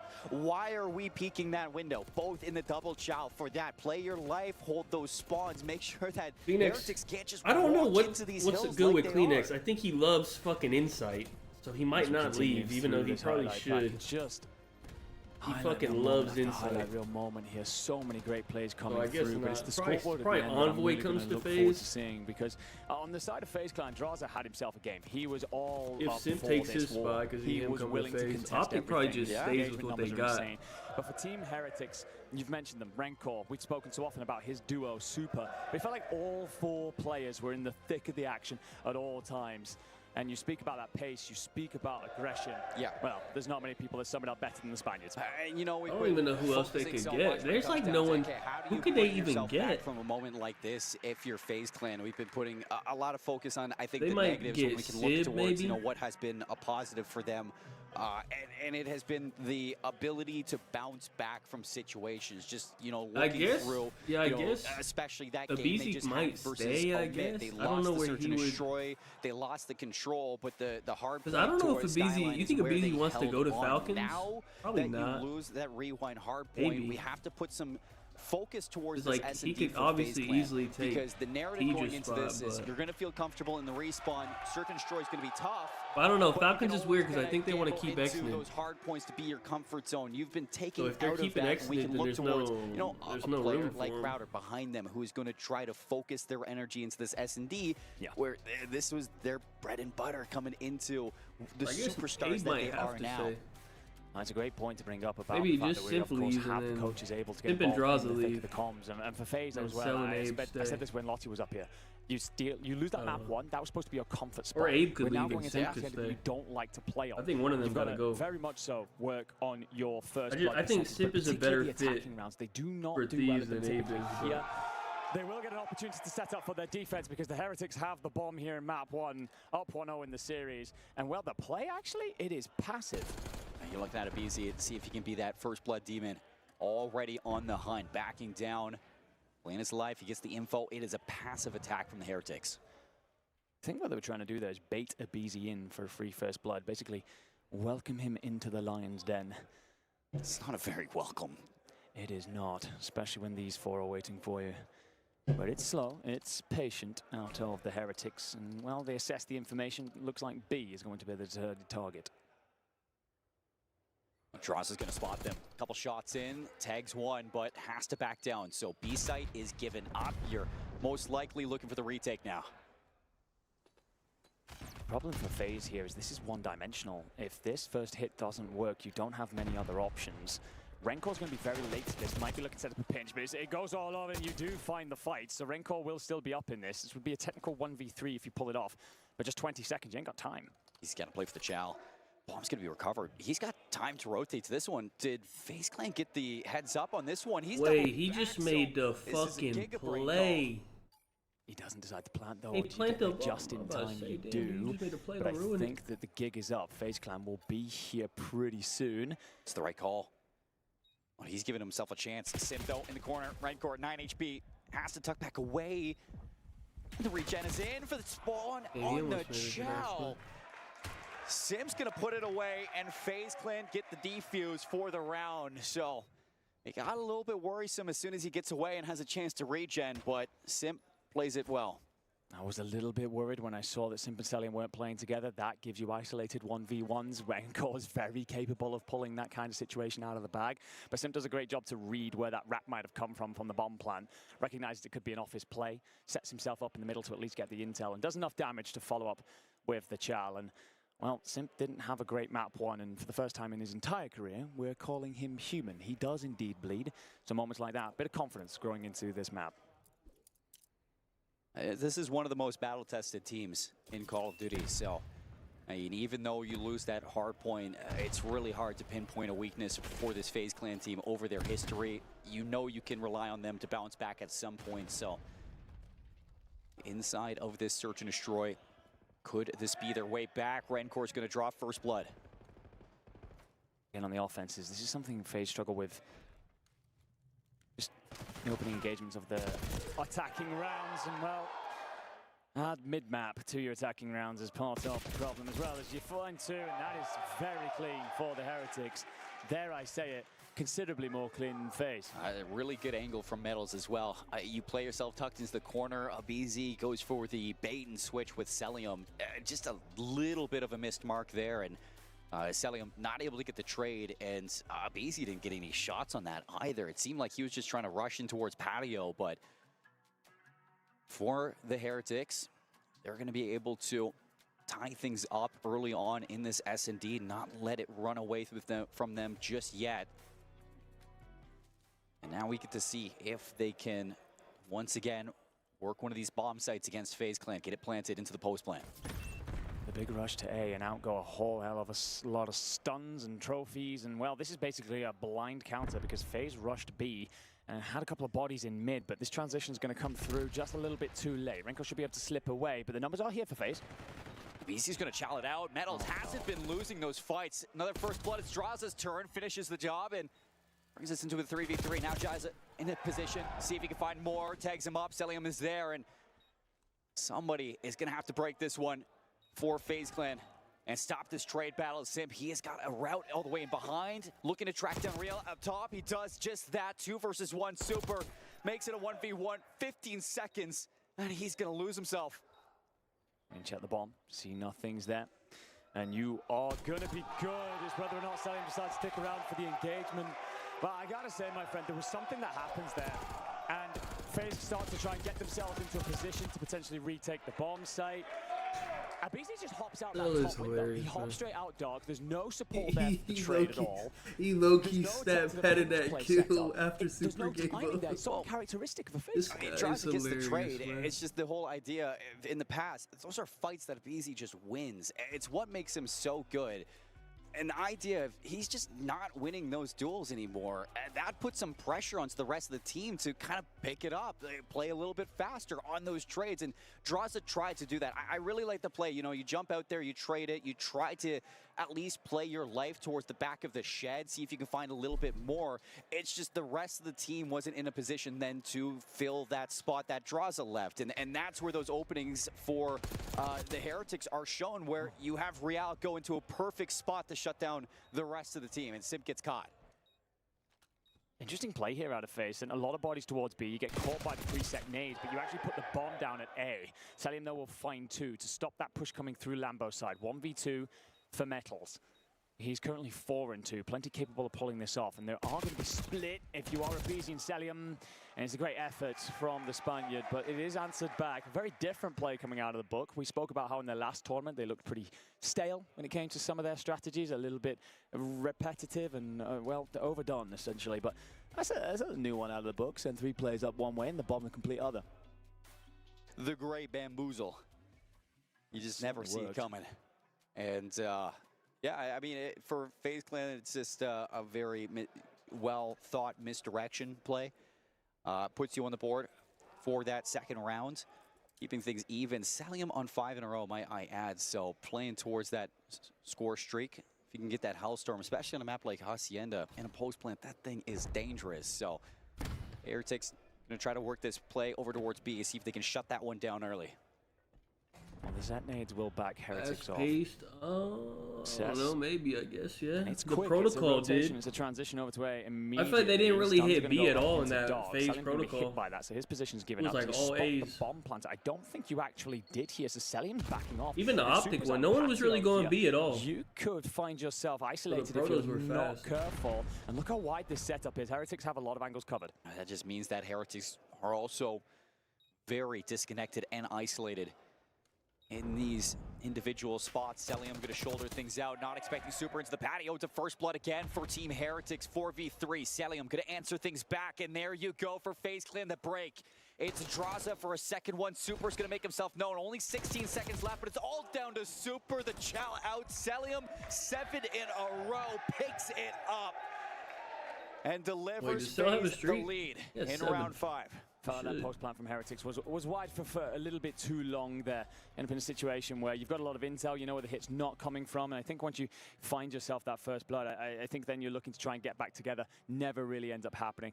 FaZe, they will walk away with the kills in the end. Heretics are finding the bloods. They're currently up 4-1 there, but not putting them to great effect. It's a couple of answered 2 pieces, especially from players like Celium, who are having themselves great games right now. Wonder how close he is now to the Hellstorm. You mentioned it at the top of that previous round.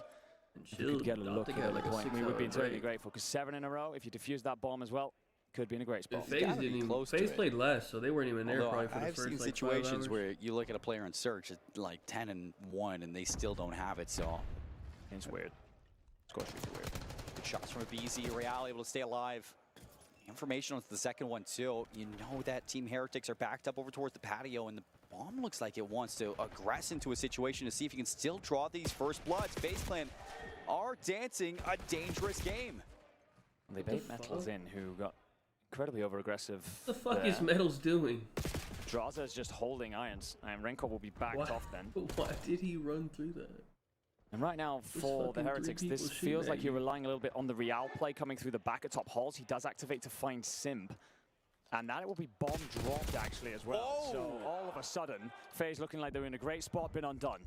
Rancor, he is winning fights that you just don't expect players to win. Timing not going to go his way, and BZ brings things back into 2v2. Real tucked away, makes the efforts of FaZe Clan even more difficult with the bomb down. 22 seconds. BZ has to not only fight both players, but play around the objective as well. That is going to be a difficult one to accomplish with only 11 seconds left. BZ brings things into a 1 versus 1. Trying to play that timing. All you have to do if you're Real is hide in a corner and not let him find you. Oh, brother. No way. The timing pays off. All you had to do was wait. Nabizi goes on the hunt rather than plant, baits out the bomb site, and well, Real, he's caught with his pants down, crossing the courtyard to give FaZe the first real lead in this. It's been back and forth all the way through. We now have that 2-round cushion. And for the Spaniards, it just feels a little bit individualistic right now. We so often associate this team with great teamwork, the ability to play around each other, a wonderful system. Here feels a little bit individualistic. If they're going to pull their way back into this, they got to do it together. BZ now 5 in a row, his turn for a couple of streaks, and an RCXD in play. Nades are going to give this away up towards the top halls of BZ. See if you can work alongside Simp on this slide shell. Nothing's going to be spotted. Stun doesn't connect, and you know that these players are hitting the re-rotate. Celium's in trouble. Yeah, an isolated Redcore finds him and... What? Was Renko outside the map, maybe? Did he die in the... Don't know, but either Oh way, it yeah, didn't look work where out his, for him. his 2v1 skull then is. He for tried to jump Super. outside the map. He's going to have to go back to scoop the bomb. He will have information on where Beezy was, but, well, the more time that passes, the less valuable that is. And Beezy and Simp, well, they're doing the classic. They're going to get together. They're going to sweep this A site. Anything coming. If bomb gets planted at B, we'll just set up to retake it together.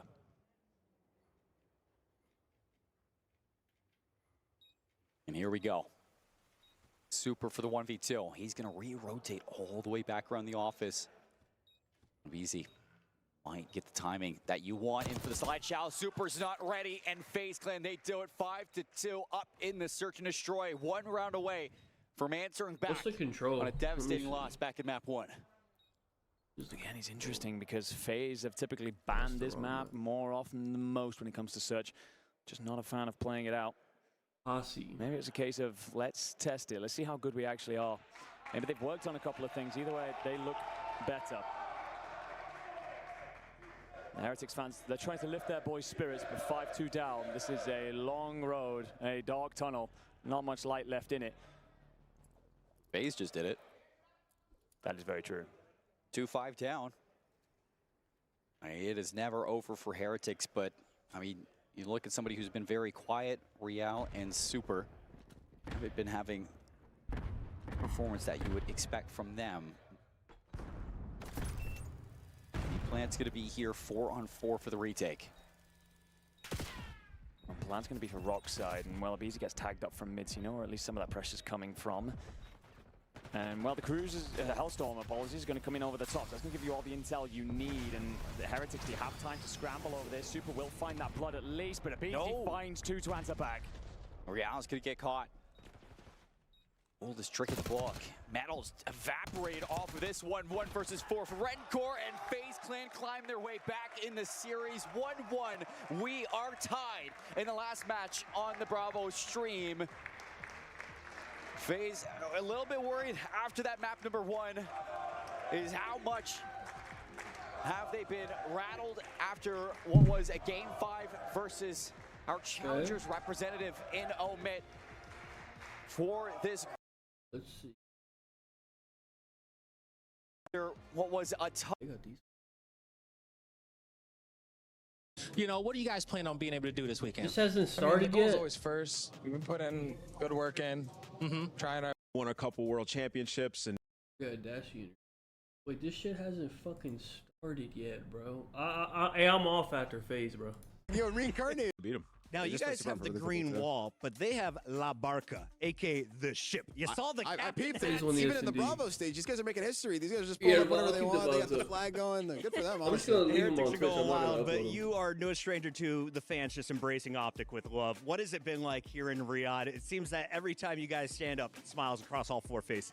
Dude, it's actually insane here. I mean, I always say that the green wall is global, but this actually proves it. We just go outside. There's people, Shotse, Brucey, you know what I mean? Like, shout out to all my Arabs out there, man. You guys are hella cool, and man, we love the green wall. Like, they're literally everywhere, so shout out to you guys. They're loud, too, and they travel really well. We expect to see them for the remaining 3 days, but you guys have day 2 off. What are you going to do now? The whole rest of it won't be as long. Because you have 24 hours to watch the rest of the field. I think tomorrow actually having an off day is pretty big for us, just getting used to like the jet lag. I mean, our whole team is pretty much like zombies, especially during that last match. So they come out with a win. It's a really gritty one, so proud of the boys for staying strong. And, you know, I was just going to probably play some more COD.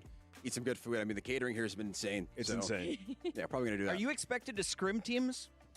I believe so. We're probably going to end up maybe warming up a couple teams just to stay in the flow of it. We don't want to lose that. You know what, Brandon? Listen, you're giving off an easygoing vibe, and I've noticed that lately in your interviews, kind of when you're streaming, and you know, you've had a lot of pressure on your career and on you as an individual throughout your career in the last couple of years, and now you've won a couple world championships and back to back. Yeah, back to back. By the way, let it be known, and you're really moving up those ranks. And how does it feel, man?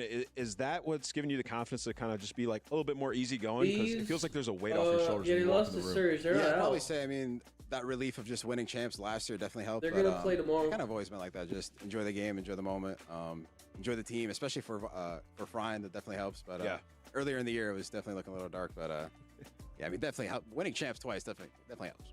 It definitely helps. Just Bank a little. account looks a little nicer too, as well. Yeah, cool. So speaking of bank accounts, there's some serious money. $1.8 million on the line. When we get to Championship Sunday, there's only 4 teams. We've listed our 3 we think that will be there. Can you give me 3 other teams that will be joining Optic on Sunday? We still got to get there first. You know what I mean? Like the classical. In the best case scenario. Yeah, best case scenario that we're there. I'd probably got to go FaZe. I feel like that's just an easy pick. I kind of want to get a dark horse team going here. I'll say 100T. That's not a dark horse, but they just lost, so I'll say that. Shit, I don't even know, man. I don't even know. Maybe actually Surge. Yeah. Oh, Skyline. I like that call out. Heretics are going to try and squeeze their way into another top 4 finish, I think. Or Miami, yeah. And we'll see what they're able to get done here. I want to talk about you, though, in your role. You're one of the best ARs of all time. How do you feel? What is your job right now with Mercules in the lineup? What is your role specifically as an AR? Dude, it's pretty crazy because it's coming almost full circle, at least in my career. Because I looked up to Matt kind of the same way Mason did with me. So then it's kind of just like me. Oh, wow. Oh, that's super cute. Yeah, I guess it is pretty cute. I guess no. Super cute. No, but it's pretty cool just to see it because, I mean, I never thought in my career that somebody would, I don't want to say looked up to me, but definitely admired my gameplay. So it's just trying to help them out in whatever way I can and just trying to be a good teammate, trying to show up on time before everybody tweaks out. You know what I mean? Everybody just assumes the kid's late. Bro, the kid's on time. You know what I mean? And I'm also shooting. So just pretty much just trying to be a good teammate. I love it, man. Well, you guys have found your form at the perfect time this season. Keep it up. I appreciate it, man. Thank you, guys. That is Dashy. We're going to let him go join the rest of Optic. We're taking a break. When we come back, it's the final fight of the night here on the A Stream. Don't go anywhere. It's Esports World Cup.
Hydra?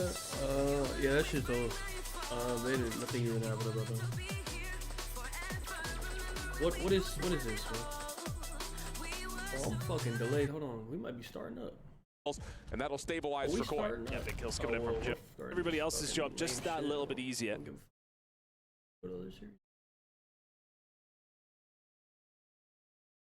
Supporter who is in here, absolutely decked to the nine. So fantastic stuff, getting yourself out here to Riyadh. But yeah, we're taking a look at these 8 gentlemen, and then another big thing for FaZe is their attack. I think it's about to start. They've had a bit of an undoing recently when it comes to their like 2 minutes. Back. Maybe not in the most effective position with the AR. Insight over the cross from the pool. Does well to keep Koi very comfortable inside the hard point. Jodeci's really hasn't had any action. Damn, I should have bet fucking Toronto in the hard point, huh? I forgot. For the Boston, that was the case. Boston was is the 5 before he fucking eventually awful pulled at to hard point. Kami. Good shots coming in from Kleenex there, though. Damn. They are positioning and shot. Not under question in that specific gunfire whatsoever.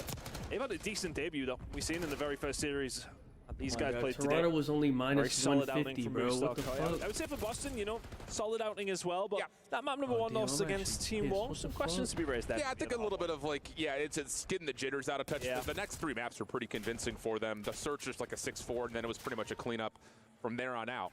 As we head over towards one of the hotly contested hard points here in Black Ops 6, P3 on Vault. So far, Movistar Koi's done well to actually get the benefit of the majority of the first 30 seconds.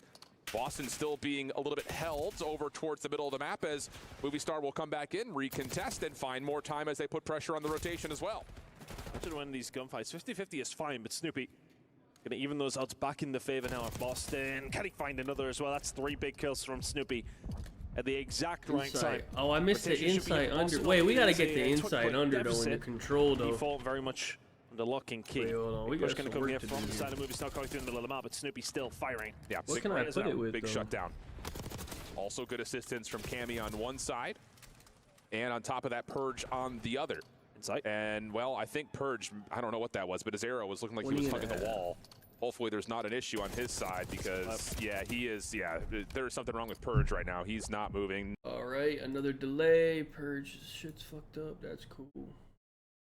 And when he does, that's when you know that this FaZe clan are back for that vengeance that we've been seeing in these respawns coming up. But for the control in general, I mean, FaZe clan, it just comes back to we have to see them find that consistency, find that level that we know them to rise to at these occasions. And Heretics on the other side, they've been setting pace in the respawns, just breakneck pace every single time that they're in these respawns. And for a map, I'm getting this inside under. I don't know. Do we do a Rencor over map 4 maybe? Inside under map 3, Rencor over on Skyline. Soak it in, ladies and gentlemen. There is I kind of fuck with it. Quite like LAN. And we head in then to our swing map. Heretics against FaZe Clan here on Hacienda. And it will be started with a Rencor first blood, but instantly traded as we mob over the top of it. We'll just do that. Fuck it. Back and forth trades off the opening super. Just gonna sounds jump good right enough, in man. the open. Real not breaking though. He's gonna hold on to got this the first fucking segment. Probably the See if he best can work, AR a little bit of a hardpoint player capture on it and as well. the And there it slowest player is. in the That league. first So stick is going to be activated. Real that was good. might look for a little bit more when it comes down to it. But FaZe Clan are putting no focus over towards Real. They know that they have a lot of time to retake this A zone. Instead, they take out everybody else. They turn around and then they get rid of it. Now they got to deal with Metals at B. Yeah, the one problem is though, Celium's in your back line. Your reinforcements are not coming. Metals is begging for it, and they're going to the 8. And as such, Metals is going to be cleaned up. So Celium won't look pretty on the scoreboard. It will be 0-1 if anything, but it allows your boys to clear out the point. And now they can try and draw a bit of a line in the sand. But look at Rencor, look at Super here. They're in through the back. Trying to work that flank. Draza make it very difficult. Almost force their hands as he immediately jumps away. Real is going to get caught. Celium on the chase. He knows exactly where these players are, but Rencor comes to the aid of Super. Another couple of kills for Team Heretics, and on to B they go. Super aggressive intent. Could you catch? Well, Draza will be the first to fall. Progress on A, progress on B, and Super overextends a little bit there. Just he tries to pop that trophy out. He's going to want that one back. Metals now to continue to be a nuisance over towards B. A making progress, and the second tick comes through. This is great wave so far. And as Real finds 2 in the feed, and Rencor finds another. That should be A handed over to the Spaniards. Does a BZ at least try and contest this? Will he be given the opportunity? Well, no, as he falls. So it's all about B then. And you've got a minute 30 and 4 life advantage if you are Team Heretics. Heretics in takeover mode now, 4th in control. Going to this B zone, working on that second segment. Draza's gonna get traded out. Super on the patio. Lovely recorrection on that aim. Able to bring things back. Whittle, FaZe Clan down to now 8 lives left for this round. On to B now, the time is going to be stopped. FaZe Clan Yeah, the Bance and the fucking Lunar sit on that, and then Hixie decided he wanted to lay out. That guy think he's getting picked up? Get there in time. Heretics take the 6th segment and take the opening offense. Might be washed, bro. It's the creativity to get through that A site if you are the Heretics. We can literally only win S&D. flustered in trying to figure out how to Getting slammed in control, slammed in hard point.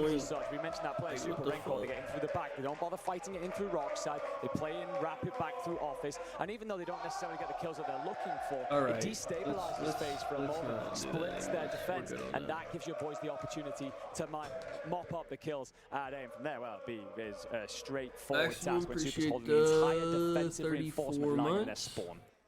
I'm to clock into my second job 7 and 5 Birdman's mod. Hey, I've been clocked in for 11 hours, man. Search and destroy. FaZe Clan, their turn on the attack. I think we got another hour left. Simp, he's going to touch it for a second, but damn. the rest of the team to win some crucial battles up This top. shit was Zellium supposed to be over at like 3. Kill, loses his wingman in Simp, decides this is not worth the fight yet. FaZe Clan are going to switch strategy here. 3 bodies towards B. So I think they continue to try and be a nuisance, but Real cleans that up, and that could set up a bit of a pinching through the backside. Super is going to be This series probably going 5. Real slips in through the bottom for 2. So BZ will try and put up a bit of a fight, but he'll be on FaZe his own. in Miami. That shit always going 5. That's going to be 4 dead. There are quick, close spawns and reinforcements coming through, but already Team Heretics showing incredible prowess on Hacienda. Metals now in the spawn, looking for a couple of extra kills. The cherry on top. Oh, beautiful snap. 3 down again. Spawn trap activated. FaZe Clan in trouble. Metal is going to set up on this Lambo side. It's not necessarily where he wants to be with the Jackal, but Jesus Christ, he can shoot. Cellium cleaned up then. You're trying to hold lobby. Rencor over Metals. Metals is going to get the intel. Plenty of damage in. Finds the first. Won't get the second. Draza will trade it, but have you missed Rencor? You damn well have. BZ's got to go. He's got to get something done on this play. He's been disconnected for a whole 20 seconds. And bro, are they going to get 3-0'd again? Fight where Real turns on him. And there's only 10 seconds left for they the haven't, round. They haven't won a round of control, right? They got 3-0'd by the fucking Challengers team. And it's Mr. Simp himself. Like, hello? What the hell is going on? Is the name, but it is anything but. And that will be. Bro, they're down 5-0 in control rounds. Will have had in some time here. At this tournament. Like, what's going on? I don't know. Oh, insane. Somehow that's like, I feel like that's more toxic than what we get over in North America. It's just the sheer noise, the volume that we get out here. There's nothing. Bro, can these guys shut the fuck up, man? Nothing. Oh my god. Well, FaZe Clan, they got to dig deep for this control. It is looking a little grim, and same can be said in their matchup versus Omit on that protocol. It was an 0-3 in the control versus that Omit team, and it is just looking dire when it comes down to this game mode. It is not healthy for FaZe Clan. BZ gets 1, 2 answered back, 2 more than in FaZe's favor. So it's just going to be super alive here. He's going to try and be a nuisance. Yeah, I don't know what Crowder's telling them. It ain't working. Dead to right. Simp going to squeeze up towards doubles. Trying to hold these Spanish players in the FaZe back might line. need to just wipe, just do a full squad wipe of everything and figure out what they need to do, man.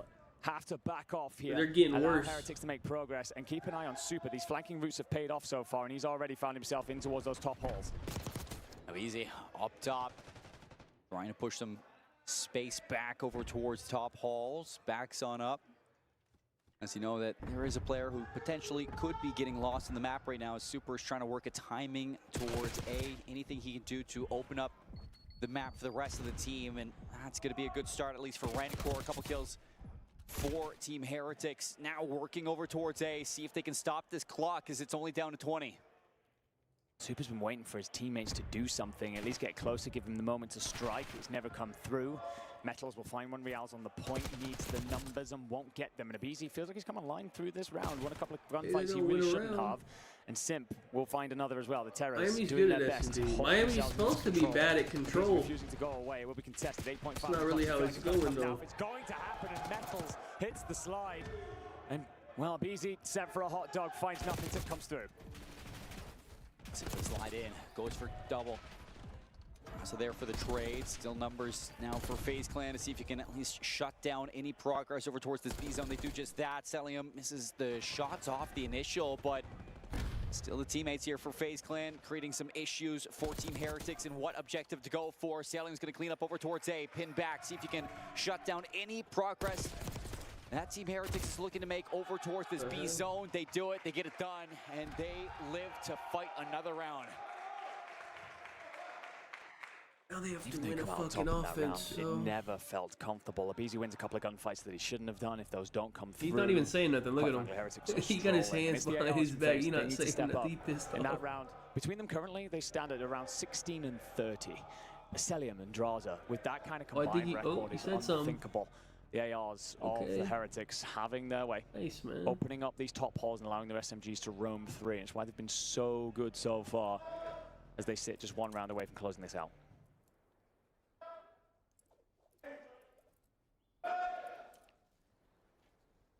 It's a couple more for FaZe Clan to see if they can bring this one back on the reverse sweep in this control. First round is done and dusted. Pretty confident as well.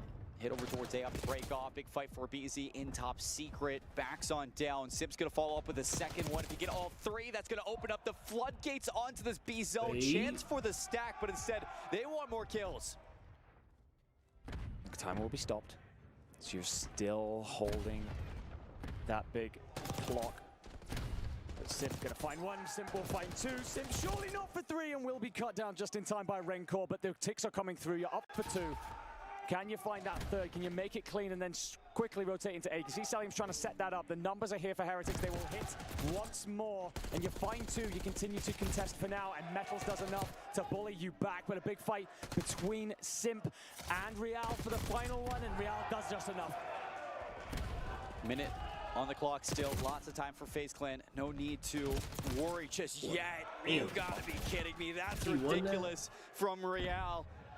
That's going to stagger FaZe Clan off the spawn yet again. Simp doing his best, 22 and 14, at trying to pick his team up by the bootstraps and carry them over the finish line.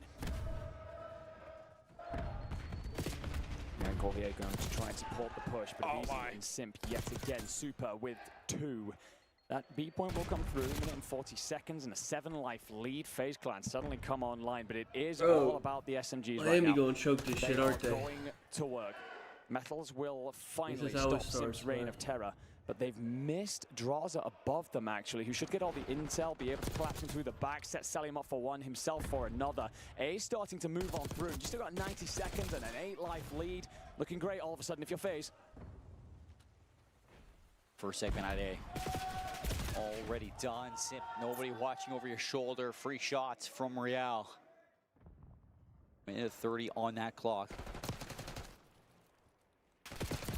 That was your teammate, brother. You cannot be shooting at that. Back and forth kills. Metal's gonna get the break. Super 3 down now. All 4 off the respawn. Close well spawns. Gives them a chance, but Super finds another.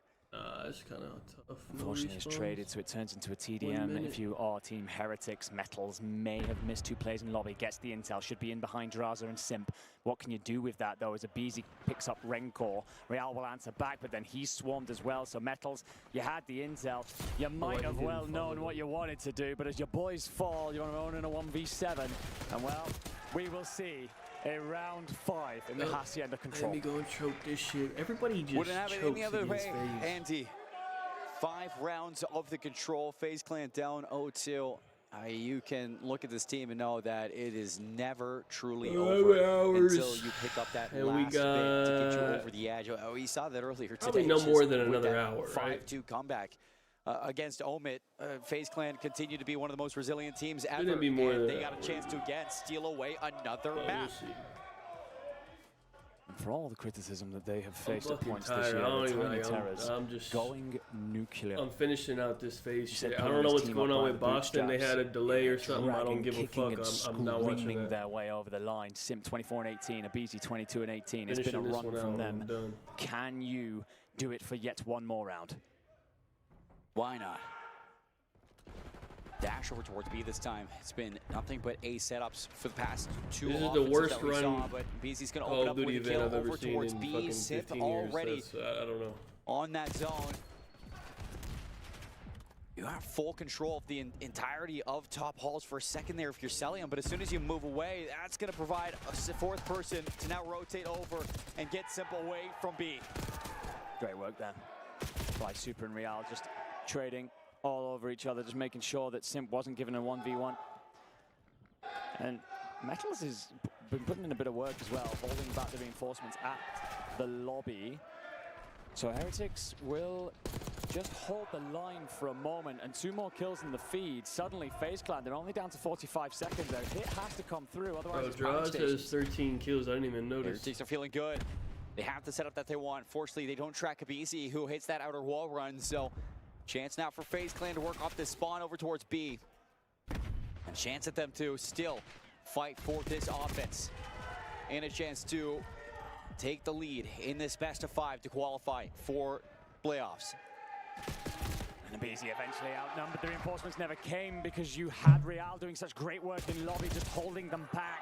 And Metals finds Draza, 20 seconds are left, 6 lives. And it's a Skyline Hardpoint next. Look like it's theirs to claim. They did just win it, though. Ever ending and never refusing to die. That was against the fucking Challengers team. 12 seconds left. A's gonna be the option. It's double progress, A and B. Sim, see how much you can delay this one. He doesn't delay anything at all. BC has to go big over towards Old, and he's gonna get shut down. Heretics a victory lap inside of map number 3. Couple shots from Real over the top. Nobody's gonna get to the zone, and Heretics hold the lead in the series and are on match point versus FaZe Clan, and a chance to early qualify for playoffs on Saturday. Hey, congratulations to Optic Gaming on their Esports World Cup back-to-back majors. Shit, man. Because everybody else here is dog shit. Is barking. Opportunity here. They're still on map 1. Is this map 1? 10 seconds remaining on P4. Oh my god. They reset map 1, then FaZe played an entire control, and now they're still on map 1. Still hanging it. Hasn't had a need to use it. Everybody. FaZe played an overtime control, bro. Joe deceives. This is incredible work from them. When I clicked off this stream to go to FaZe's stream, they had just started. And these guys are still on map 1. CleanX has the SMG out there. And it's a 100-point club. It's not even close. Comfortable across the board for Movistar Koi. Oh my god. And as mentioned, Boston have done a nice job of keeping themselves in the game by surviving through some key moments on P1 and P3, but struggling to find rotation success towards our money hills. They would have to have that here in the tail end of P1. 220 to 103. Comfortable days looking like it for Movistar Koi, and they even got Abe, again, playing the long game for the new rotation. I'm telling you, in terms of like passing the eye test, he's got the exact role that this Movistar Koi needs to play off. The only issue is they have a literal bum on their who's team. 31 and 19, holding down hardpoint time. It allows Joe to do what he wants to do. This is everything you could possibly want. They might be able to make it work. Movistar Koi system. I mean, I think if you think away about the last time that a big objective SMG player came in, reminds me of Hixie. Oh, the Hixie. Yeah. But Abe's putting up huge numbers right now alongside of it as well. No disrespect to Charlie, of course. There's 2 coming in from the Hellstone. This one, he's done and dusted out. Feels that way. So outside of a very miraculous P3 and a better P1 the next time around, this was all Movistar Koi. Controllers are already down for Boston. And now we could do some good, diligent service here to talking about Abe, because maybe it's not even just Abe. Let's talk a little bit deeper about what that Ultra system was when they had to fill an emergency sub, beans out, Mercules in. You start to think, okay, does the kid have it? Yes, but also, what does the back end look like of this Movistar Koi organization? Are they still doing this dumb fuck narrative? Quickly step up their game. They did with. Are they still doing this nonsense, man? To be on the Heretics originally. He shows up in MW3 playing for the Royal Ravens, and with a couple of issues, he's not able to fully, go out to the first major. Unfortunately, he doesn't get the visa at all, and he finds himself on this Heretics team where naturally this might have been the best thing for him. Yeah, it's weird the way it all works in the end, right? The butterfly effect, the dominoes that fall depending on your move. Well, until this fucking match ends, man, so I don't know how long that's going to take. In the series. It could be over in this next map. Right now. It could be 2 more maps. I don't know who this really suits. Do I think that actually, I do have the insight under in control, so I might have to watch that because I have it. I forgot about that. If they can convert that over here, but it should line up around they're the relentless duo for very good reason. They're legendary for great reason. You just can't get that same performance out of Draza and Cell for this map. Obviously, you're going to need one of them to flex, get aggressive on this map. Sometimes maybe both, but when you are setting up for those money hills, you need your ARs in positions to set you up for those the last 2 matches are currently it's both something being that played. Back inside of that rewind, this one's thinking on about map that 4, the other hill one's 4, on map that was 2. basically given up for free on a challenge to medals on Dumpster. That stuff can't happen anymore for this team. You got to lock in for this map 5. You're going to the Skyline Hardpoint again, where we saw you take Omit to a map 5 just earlier on in the day. Yeah, it's almost over. It should. You just have to look. No matter what happens, it shouldn't be more than an hour. It cannot be a repeat from what we just had at map 3. Well, even still, it's already 6 o'clock, in 2024. Was that man's plaything? We're already not seeing that same form. 3 so hours far delayed. Here. Plenty of opportunity to fix that, of course, but well, he's got a Spanish wall standing in front of him, an army beneath our feet, my friend, that are willing them on towards victory. And the more I look at the Skyline, actually, the more I think about it, the more I think it does suit the Spaniards, because for FaZe, the statistics are pretty damning. Their rotational percentage is great. They are very good at rotating into hills. Does that really favor into a Skyline? I don't know, but then one thing for certain that doesn't is their hold percentage and break percentage is very bad. Things that happen a lot on a high-intensity, high-engagement map like this. Yeah, I think that's where things are going to be really looked at for the Skyline. Is just, can FaZe start to figure out some of these setups that we normally do see from them in the hills? I think P3 is going to be a very telling one, maybe even P2 if you can get that early rotation and setup. And that's something that you're really going to see those ARs come to effect for trying to hold things down in those really difficult hard points to set up on. And I'm not saying here that Heretic's going to come into this one and run away with it, but man, they have been looking so damn good today. They have. They look brilliant. You feel it's a weird one, right? Because you look at them as a four and you think, all right, at some point, surely it ends. But they continue to impress every time we see them. No fucking way, man. I'm going to take a quick second to get the lobby set up yet again. And, well, everyone kills their brothers, their teammates. But hate this event. I fucking hate it. This is the worst shit ever. You look at them and you go, okay, surely, you know, at some point this whole actually can't believe how bad it is. And they just continue. How can it be so bad? And set new levels. How is this possible? It's super on our screen. There's another fucking delay, man. Partway through the season to support the Heretics push up the table and very much so make them a force to be reckoned with. Every single match, every single series, there's a delay on at least one map of the series has a delay. On top of that, they do a fucking 10-minute interview after every fucking 2 maps. I think for EWC, of some dumb shit that no one gives a fuck about. Then they do another 5 minutes of fucking for these teams. You guys little DJ with the fucking mountain playing some gay song that no one gives a fuck about with the desert and the fucking AI trophy sitting in the desert for 10 minutes. Nobody gives a fuck about your gay fucking trophy, man. Just start the match. Now look at these fucking dumb fucks doing the wave. Get me the fuck out, man. Cheering on the staff members, cheering on the players, cheering on quite literally anybody they can find. There's one guy who's got a scarf wrapped around his head pretending I'd love to just line them all up and just run them all over with my truck. But yes. Just a fucking nuke. Nearly 2 in the morning here in Riyadh, and they have not slowed down since the start. Thanks for reminding me. It's been a long day of Call of Duty, everybody, and we are locked in for this game. Technical pause. Players not yet going to be locked in with us. But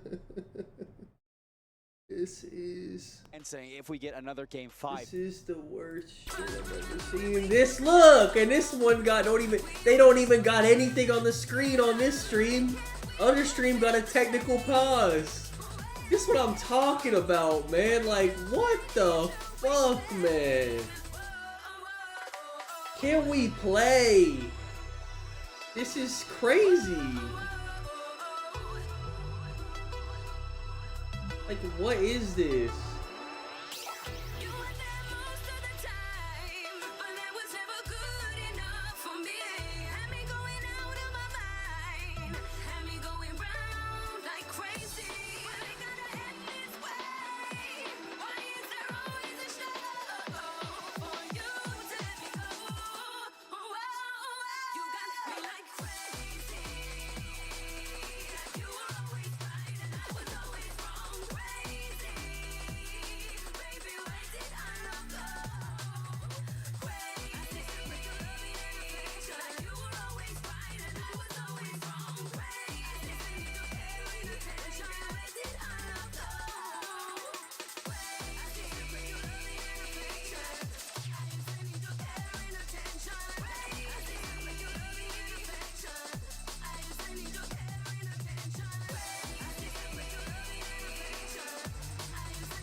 Wait, Ghosty tweeted they're not gonna be following GAs anymore.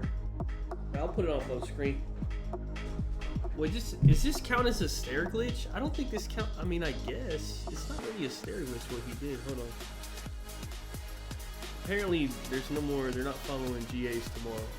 I mean, it's the last event of the season. Fuck it, I guess. I don't know if this. First, I'll show you this one first. This didn't play well today. Play super late. Throwing GAs out the window since no one seems to respect them. And then he linked this clip of Neptune. Does this count as a stair glitch? I mean, I feel like this is just a good off angle. I'll be honest with you. Not really a stair. That's just a really nice angle. Are you not allowed to do that? I don't get how that's a stair glitch. This is I don't know. I don't see a problem with that. I don't know if they've agreed upon not doing that. Maybe. That just seems like a good play. I feel like Shotzi does shit like that all the time. That's just a good ass angle, dude. Like, that's not really. Is that a stair glitch? He's just laying down. I don't know. I don't see a problem with that. But if that's like agreed upon, they're not supposed to do that. I guess I don't know. What is this? Another stream. Pinch play over through the bridge, and they actually can't. Oh, FaZe is going home. Hey, FaZe is making a change. On to 6 in a row now. Jackal aims, doesn't matter. This guy can do it all and finds the kills that break FaZe's back. Over 100 points already. Christopher, this is starting to get pack your bags, buddy. You moving to Dallas, man. Welcome to the Thieves. Raza. Super. Welcome to the bottom of the league, pal. You'll never be on a good team again. Just yet, FaZe Clan Abe, looking to run to get into a position. good luck with Envoy as your sub duo, brother. Have fun with that. Everybody looks behind. I think Envoy might spit on Cell after about 2 weeks, after his 800th time baiting for Cell. But you have fun, man. Charles will at least stay up to try and continue to put pressure on this back line. Nade goes out. Cook trophy there though to counter it, and he's got 2 players waiting on the stairwell. Do you have what it takes? Well, Renko's going to see a toe, puts a bullet into it, so you're swinging weak and you fall. Cecilium tries to get in. Metals, he's going to have support as well in, so he doesn't even need it. Renko cleans that up over the top of him. Oh, my Rencore over is not hitting, huh? Because FaZe is getting 30-point club. Okay, that's cool. That's what I needed. These guys stink, man. Relentless the pressure that is being put down forcefully on this Skyline Hardpoint FaZe. They're getting 30-point club. This map enigma, and Heretics are running away with things heading into the second set. It is a 120-point lead. It is, and you're not done being ruthless just yet. Metals tries to go underneath. It's going to be found by the stun from Drazen and the cleanup. Real's just trying to provide support from top plat here. You got to fight Celium on the white steps. You do enough, you find the forehead. Droz is going to be his contest as well. Will shut you down. A great two-piece to continue to provide protection to Simp in the point, but he will stun and weaken up that tiny terror. Heretics refusing to go away, but at some point they can invest in that P2 rotation. FaZe, they have to stay and fight this. Yeah, FaZe got to get into the hill. Real gonna find an angle into both of them. 3 kills for Real, and that's gonna be all 4 down again. Looking to flip those. They can't get a kill. They do just that, like you mentioned, Andy. Team Heretics, they have everything that they want and more, but BZ finally getting his moment. He's got to do a bit more yet, though. You got Renko in that back line. You're struggling to win that fight with a Jackal. Metal's going to get up close and clean you out. Simp then trying to fight for these back spawns will be there, but he's not necessarily for purchase in terms of points. You're not going to get yourself set up either because the Heretics refuse to go away. Metals with 2 more. Celium, do you see his gun? Oh, we just not even locked in at all. No, you're still here if you're the Heretics. FaZe trying to send it in through the kitchen. You're going to have Droz up close, and you win nothing. Batted away again. 100-point lead, starting to pull away yet again for Team Heretics with the P2 setup. You got a BZ in the backline. Players not just able to get here in time, so he is finessing as much as he can, and it looks like he's done enough for now, but players have to respawn for Heretics now in the hot seat. Looking to see if they can break right back into the final 20 seconds of this hill. In reality, is primed to get it done. Tips in for a second, but it is Metals to bait out the rest of the kills. And it's just moments like that, like Real controls the chaos, throws a half shoulder, steps back out. I know my boys arriving from a different doorway. I don't need to even fight this. I can just be a nuisance at all times. And also Heretics. Bro, this is, look at this. I just want to point. Simp has 50 seconds of their time, bro. Droz, you gotta sit on the hill, bro. Like, you're literally ass. Just sit on the fucking hill. I just can't believe they play Hardpoint like this. BZ, he is doing everything that he can it's to crazy. will his team back into this map, but it is just not enough.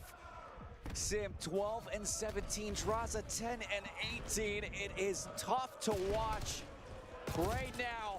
Celium's gonna get a double kill. Still Heretics feeding off this time, and Super with 3. Bro, Simp is their main OBJ guy for some reason.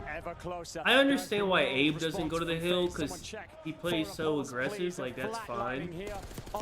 I don't understand why Droz doesn't go to the hill. Top of each other. FaZe Clan bully themselves back in for a little bit of time. You do have the P4 spawns, you didn't last time, and this is where Heretics continued to turn the screw just a little bit. So there's an opportunity, but it's got to be perfect from here. Looking with the setup, how much of a dent they put over towards this lead. What a comeback this would be for FaZe Clan. Down by 119. FaZe to fight a little. Just let me get 28 for looking at this full 60 from P4 to be very fruitful for your squad. Still Metals. Look, Simp's just soaking hill, hiding behind the bathtub, man. So fucking Draza can fucking slay out, and he gets gunned because he's dog shit. Crowder needs a spit, along with Draza. Both of them need a spit. For now, Heretics just going to set themselves what up am I for watching? It's not going to be clean though. FaZe continue to just find this bit of footing. They really in the got match. Simp hiding behind the bathtub. We've seen out of them the entire way through. You get aggressive if you are Heretics, potentially overextensive if anything. But again, you are leading by so many points. You're happy to just play in for 1. It's been perfect from them setting up for 2. They chain that together here. We are done. We do not see a map 5. FaZe Clan got to continue to mop up these points and be perfect. Surely Miami don't choke Still this, inside right? this hard point. They've flipped out. Wait a minute. Heretics, and Draza has started to find his moment. 5 Hold in a on. row. Wait a fucking. Are we speaking too soon? Can they keep this Are going? they watching Super looking to run underground? some routes. He's got Redcore No, they're not. alongside him and a couple kills to work with. Super's going to drop on down. There's 3 in a row. 4 Team Heretics is going to get them in the hill. Super's just going to try and hold these reinforcements, hold this back line out. We'll find a very important one. That means his boys are protected on the point. Metals with yet another. They've come looking for Super. You'll find it, but that's time bought. And actually, just going to invest in the P2 rotation. I don't think the tick will come through. No, it absolutely won't. So Heretics won't win it here. They'll get damn well close, though, and they've been so good at P2. Fat Lady ain't singing just yet, but she's warming up her throat muscles, Seymour. This is a chance for Heretics. Looking for that qualification spot into Saturday. Simp, bobbing, waving, couple kills. FaZe Clan still inside of this game, not letting go at all. Nabizi actually squeezes out to find one, so there is going to be Super. He's trying to hit that route in through the bottom. Big fight happening just off of our screen here. Simp tries to hold the bridge down. Celium wins it. An opportunity here then to actually take the lead if you're FaZe Clan. You can't win it, but a hold here would be a well and true comeback in this matchup. Back and forth trades. Draza now. Celium with the sub in hand. 30 and 23. This is what we wanted. But even Cell got a sub out sitting on hill. Now showing up into the back half of this game. And you want this. You need this. Nabizi just trying to keep the information out to his boys, tell them where they're coming from, or at least where they're not coming from, so you can do things like this, lay in wait. Simp finds one, finds two. Will now have 15 more seconds on the timer. There's going to be a player on the hill. Simp will be cleaned up, actually. Mistakes being made somewhere. But, well, I mean, for now, you will see them go into the lead for the first time in this matchup. We will see a P3 and we'll settle in the kitchen. Tie game. Wait, Miami sucks. 3 in a row for Wait, Miami sucks. 10 more points for Team Heretics to put this one away, and Real gonna shut things down. FaZe Clan find their Miami sucks. They do indeed. Renkor's gonna try no and way they lost. He needs his boys to arrive. Bro, wasn't it like 150 to 30? Still left on this. You're trying to set up a pinch. I don't know if you have time for this to come through. You lose the initial fight, so there's gonna be a pinch strike that will slightly favor. 2 points needed for FaZe. Oh shit. Break back in. 5 on the clock for them is required. Draza, you gotta go and touch at some point. You gotta send. You won't get there. It will be the Heretics who see it out. I'm sorry. I'm sorry. I might have to tweet Crowder. Who in the organization told Simp to sit on the hill for 2 minutes and told fucking Draza to ignore the hill? Who came up with this game plan? This is insane. I just don't understand. Every fucking hardpoint they play, they put this guy in the hill. And then they say, hey, Draza, go slay out. Hey, newsflash. Draza sucks. Just about. And the comeback of the ages was on. But FaZe Clan run out of steam. And the Spaniards stand tall in the final moments to send themselves to Saturday. It's not elimination for FaZe Clan, but it's not the FaZe Clan we're used to seeing. Team Heretics, what a put away there. It got scary at the finish line. You had the setup there. If you were FaZe Clan, you were right at the precipice of a map 5. Oh, the rug pull of a century right there from our Heretics. And look at the crowd and how much that meant.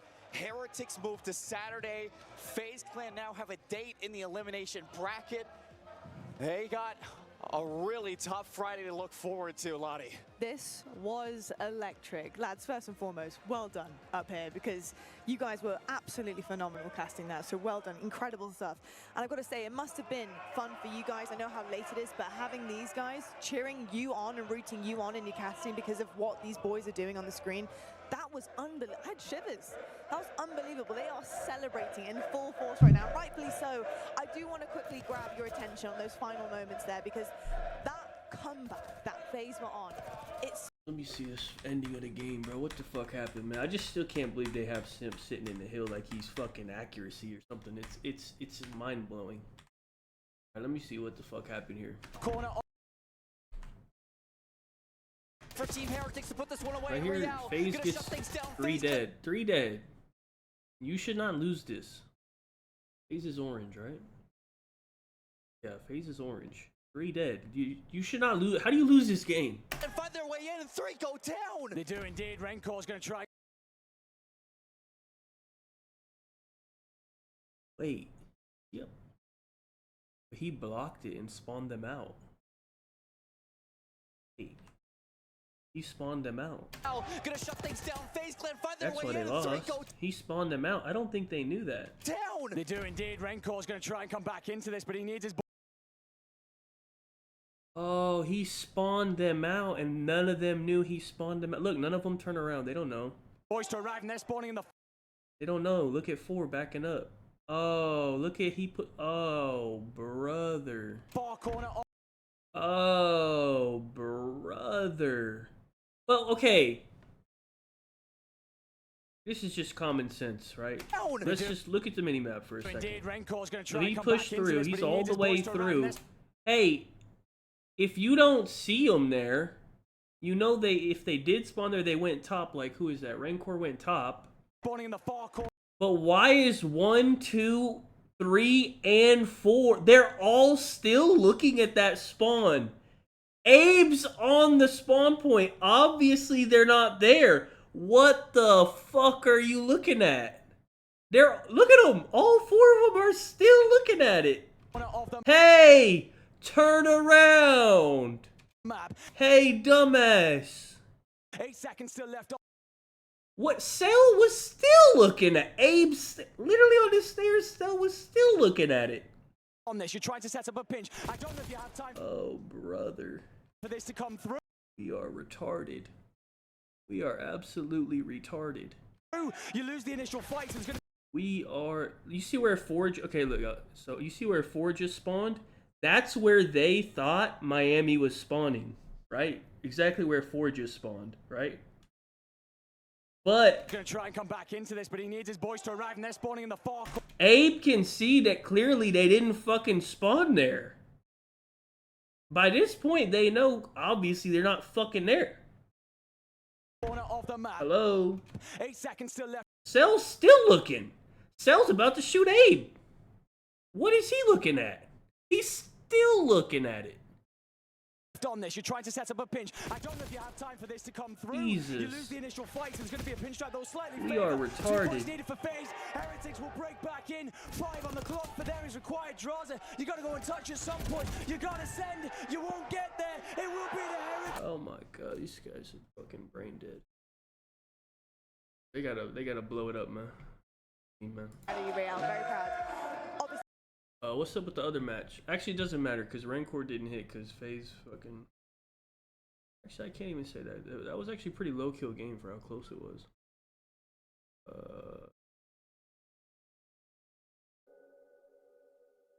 Show resumes. Oh, I'm getting off. I don't care when the show resumes.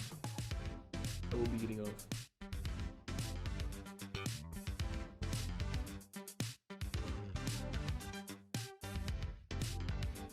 What is this? Neptune. Wait, Neptune. Apparently, Neptune snaked on E4 Hacienda. There's this guy's Twitter, man. This idiot's Twitter. Who ends?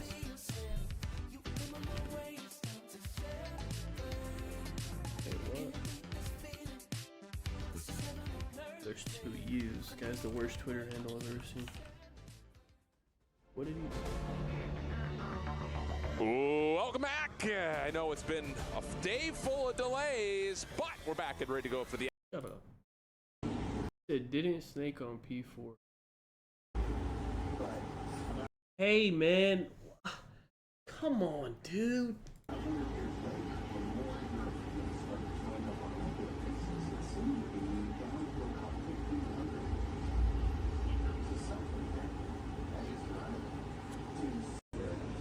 Is that what they're crying about? What are we even crying about, man? I don't even know what he crouched one time. He like what? Dude, these guys are just done. They're just crying. That's why they think they lost. Because of that? What? Nah, they're just done. They're just mentally done. They crying about that, bro. Last 11 search and destroys. They're only. I'm not watching this. All right, I'm getting off. Let me just look at the schedule for tomorrow though, so we can figure out what the fuck. I'm not watching this game. Okay, tomorrow. This is Central Time. Okay, 9. I promise you, I'm not starting until. Hey, I'm quite honest with you. I'm not starting until noon. Look at this. I'm not starting until noon. I'm not trolling. Yeah, I'm not waking up to watch 5 Fears and fucking G2 Esports, brother. I do not give a fuck. Hey, I don't give a fuck. I also don't give a fuck about... I'm starting at noon, alright, bro? Noon, I will be here. I can't. Because I'm going to wake up at noon and it's gonna, and fucking Gentlemates are going to be playing anyways. But I'm not waking up early for that nonsense. Alright, I'm just starting around noon. Saturday, the rest of it I'll start at 9 because it'll all be normal teams and shit. But that's tomorrow. I'm not starting at 9 tomorrow. We'll see. I'm gonna wake up maybe around like 10:30 or something. See what's going on. All right. I'm not doing today again. Tomorrow. It's a shit team. All right. Anyways, bro, I'm out. I'll see you tomorrow morning, but not at 9. 10 at the earliest. All right. I'm out. Y'all have a good day.